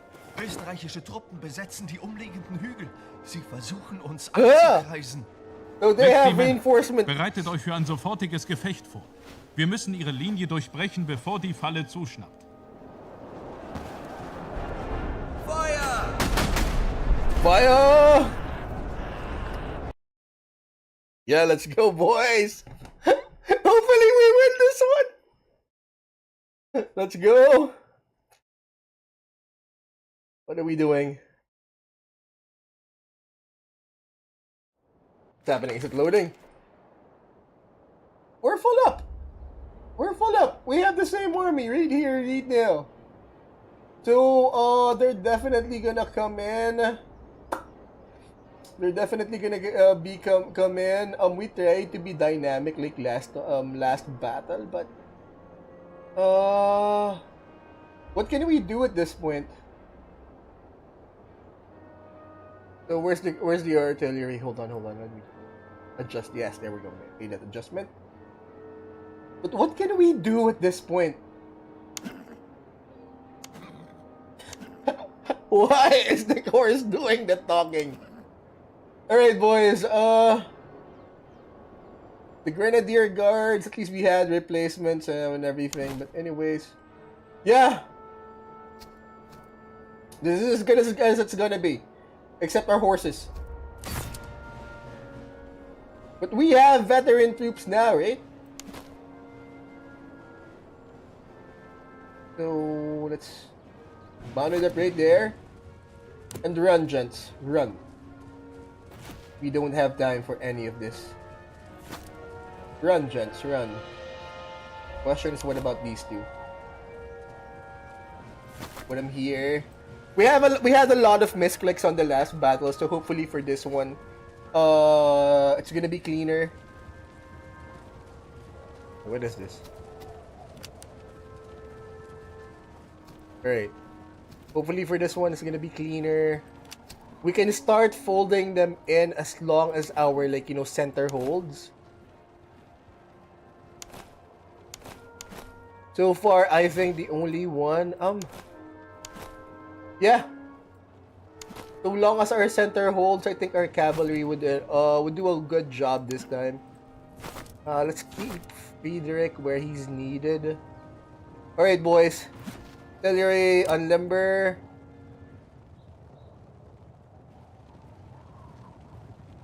Let's try to break through their center because we've had a good run at their flanks last battle. But let's concentrate fire on their center this time. Like, let's offer support on the center. Or where it's actually needed at this point in time. Yeah, you know what? Let's be proactive. Let's throw him off balance with the cavalry on the left. But the reason why their center is so effective is they've got skirmishers up front, screening the main army. They've got sharpshooters doing a good job for them. Right now, all we're doing is like, yeah, what? We have like round shot. That's all. That's all we have.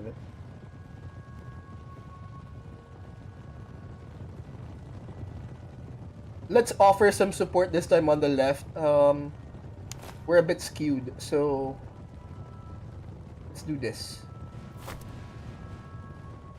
With the cavalry ready to roll in, let's just, you know, wait for them to engage. Or, you know, let's just wait for us to engage because I believe, you know, we're well covered up front.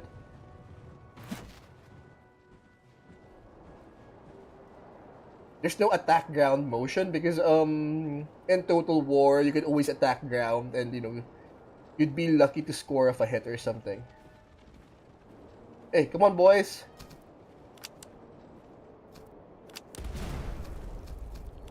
They have better range on their guns. Really? How come we don't?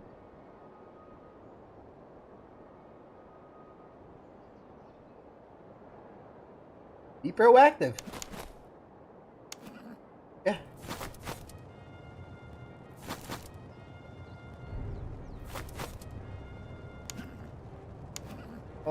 Fight at the Groons this time. What happens if we take the initiative? I know this is bad. You're not supposed to send in the cavalry without support. So, oh, they're waiting for it. All right. Got it. So their left flank actually reacted. Come on! I mean, this was their battle. They offered battle. Or is this one supposed to, is this one like, are we the one who's supposed to break out of encirclement? Is that it? Is that what this battle is all about?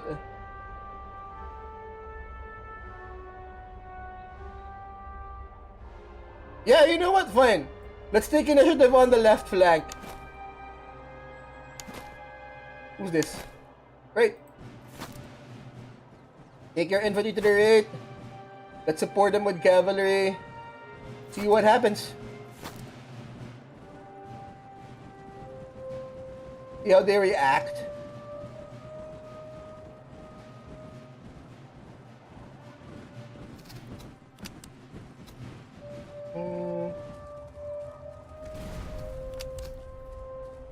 See how they react, and hopefully I'm not making a mistake. Simultaneously now, you have infantry support.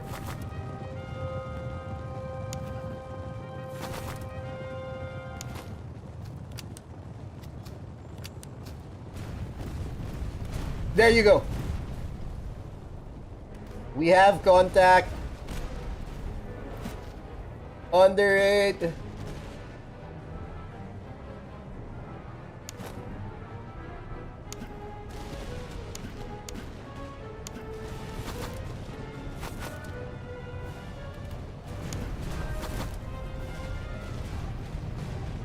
Yeah?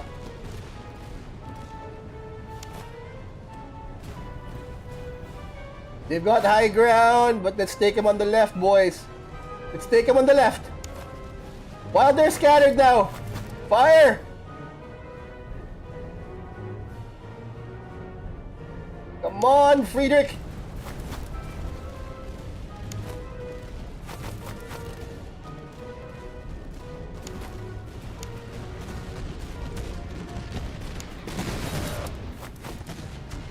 What happens if we, like, you know, prematurely charge? On the flank.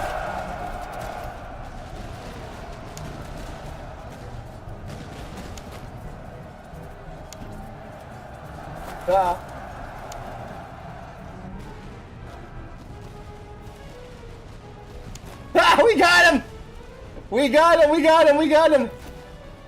Focus on the center, artillery, focus on the center. We got him!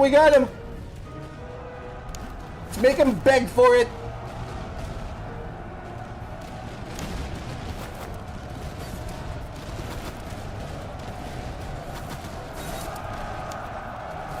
Yeah?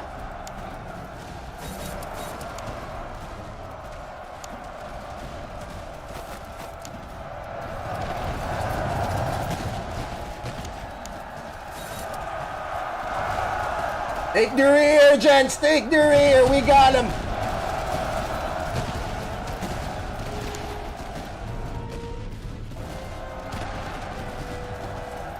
Yep, we got him.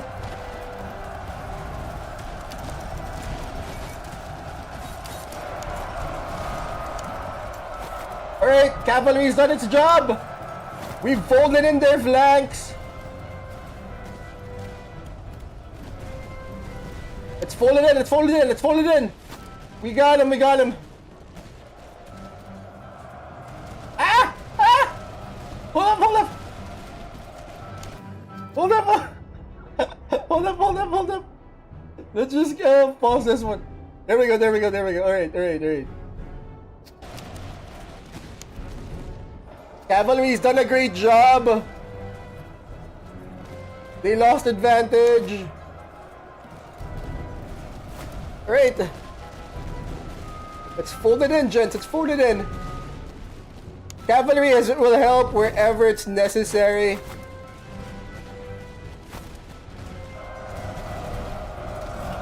We got surrounded. We got him surrounded.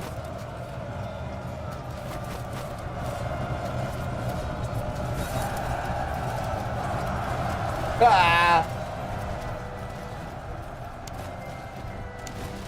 They're stuck in now. They're stuck in. We have advantage. These under 8. Let's fold it in.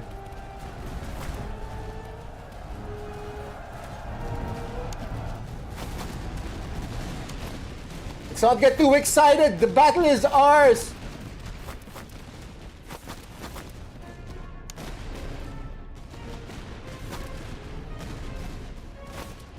Let's maintain initiative. Battle is ours. Coursiers. Right. We got them surrounded.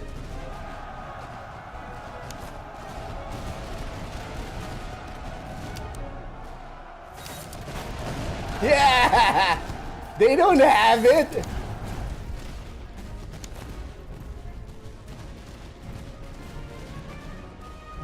Oh, we lost our grenadiers anyways.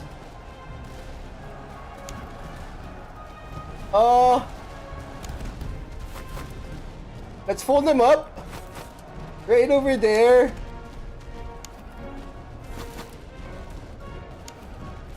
Alright, Royal Guards right there.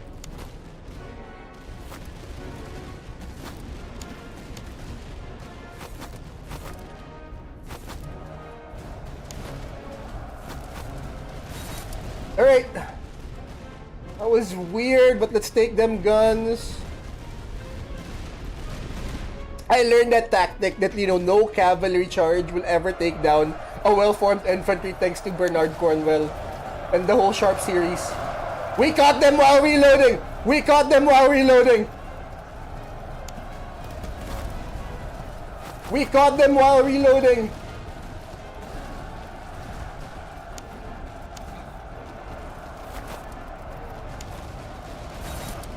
Charge!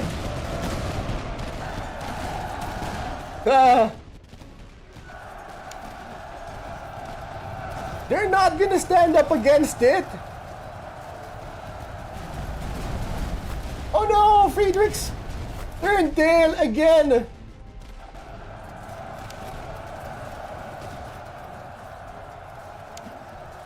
Cuirassiers, straight down the middle of their line.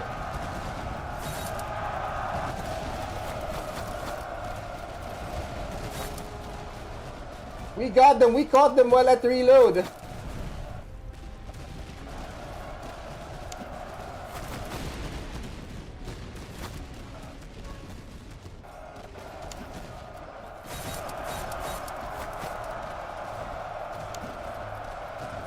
I need the cuirassiers. Where the fuck are my cuirassiers?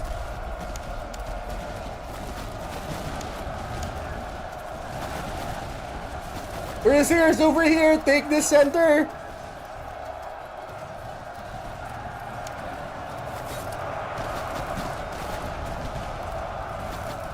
We got the guns. They will not withstand it. Trigger and some bayonet. They have us outnumbered, but yeah, we're fine.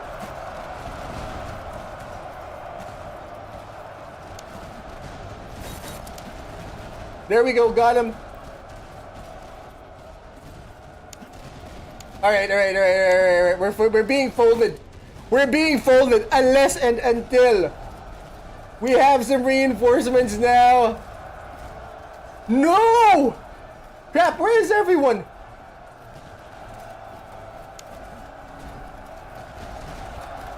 Alright, dragoons.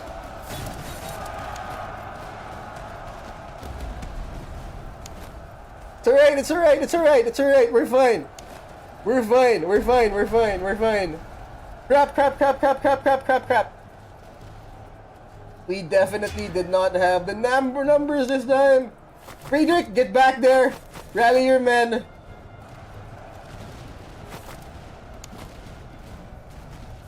Get back there and rally your men. Crap.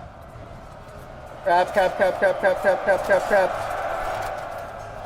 Ah! We didn't have the advantage this time. I wonder how he won this one.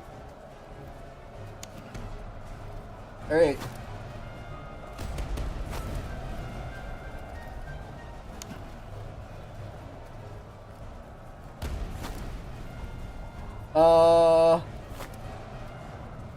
We lack the number, maybe a proactive stance. Yes, a proactive battle may not have been the best idea at this point in time. But we did bloody their noses for a bit. I want these boys. Whoever's left, get in there.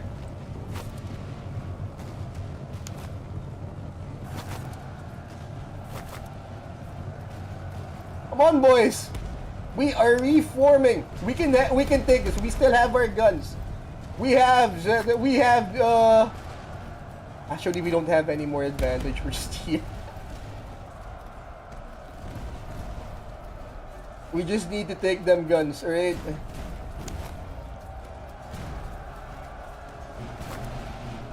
We're gonna get him. We're gonna get him. It's alright. It's alright. We'll get it back. We'll get it back. It's alright, it's alright, it's alright. We'll get it back. We just have to focus fire on where it needs to be.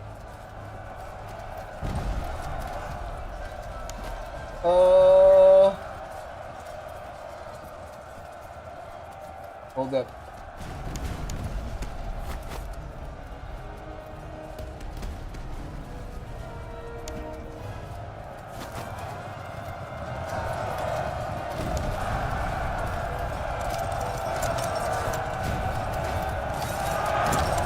Got him!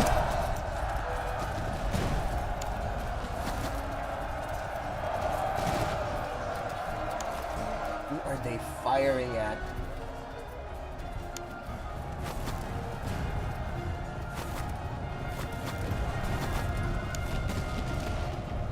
It's alright, we got him. As long as we focus on where we need to focus, we can hold this line. All is not lost.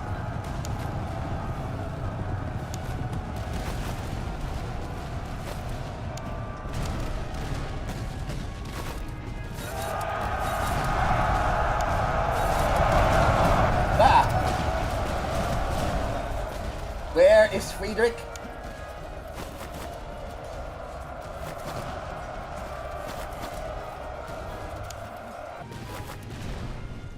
What the hell is going on?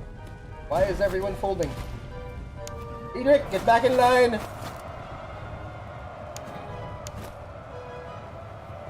Ah, that's what they're doing. Alright, got it.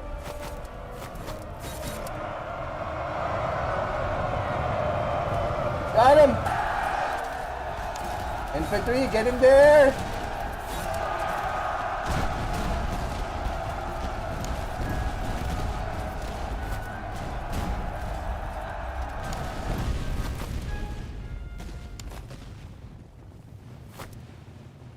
Why are you retreating?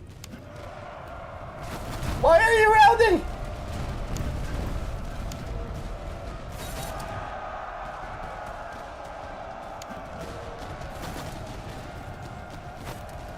We can fold this line!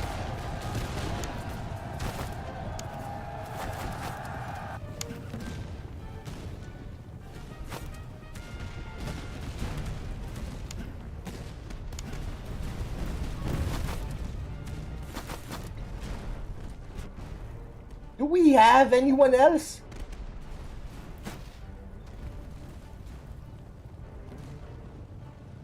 Do we have anyone else? Focus on the center. All we have. It's alright. We can get him.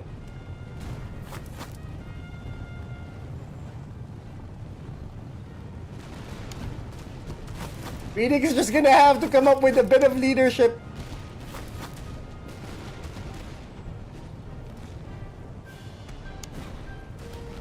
I don't think we have this one, boys. I don't think we have this one. Come on.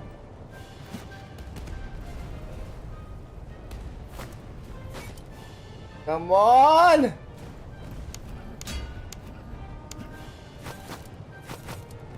Ha. Yeah, I don't think we have this one.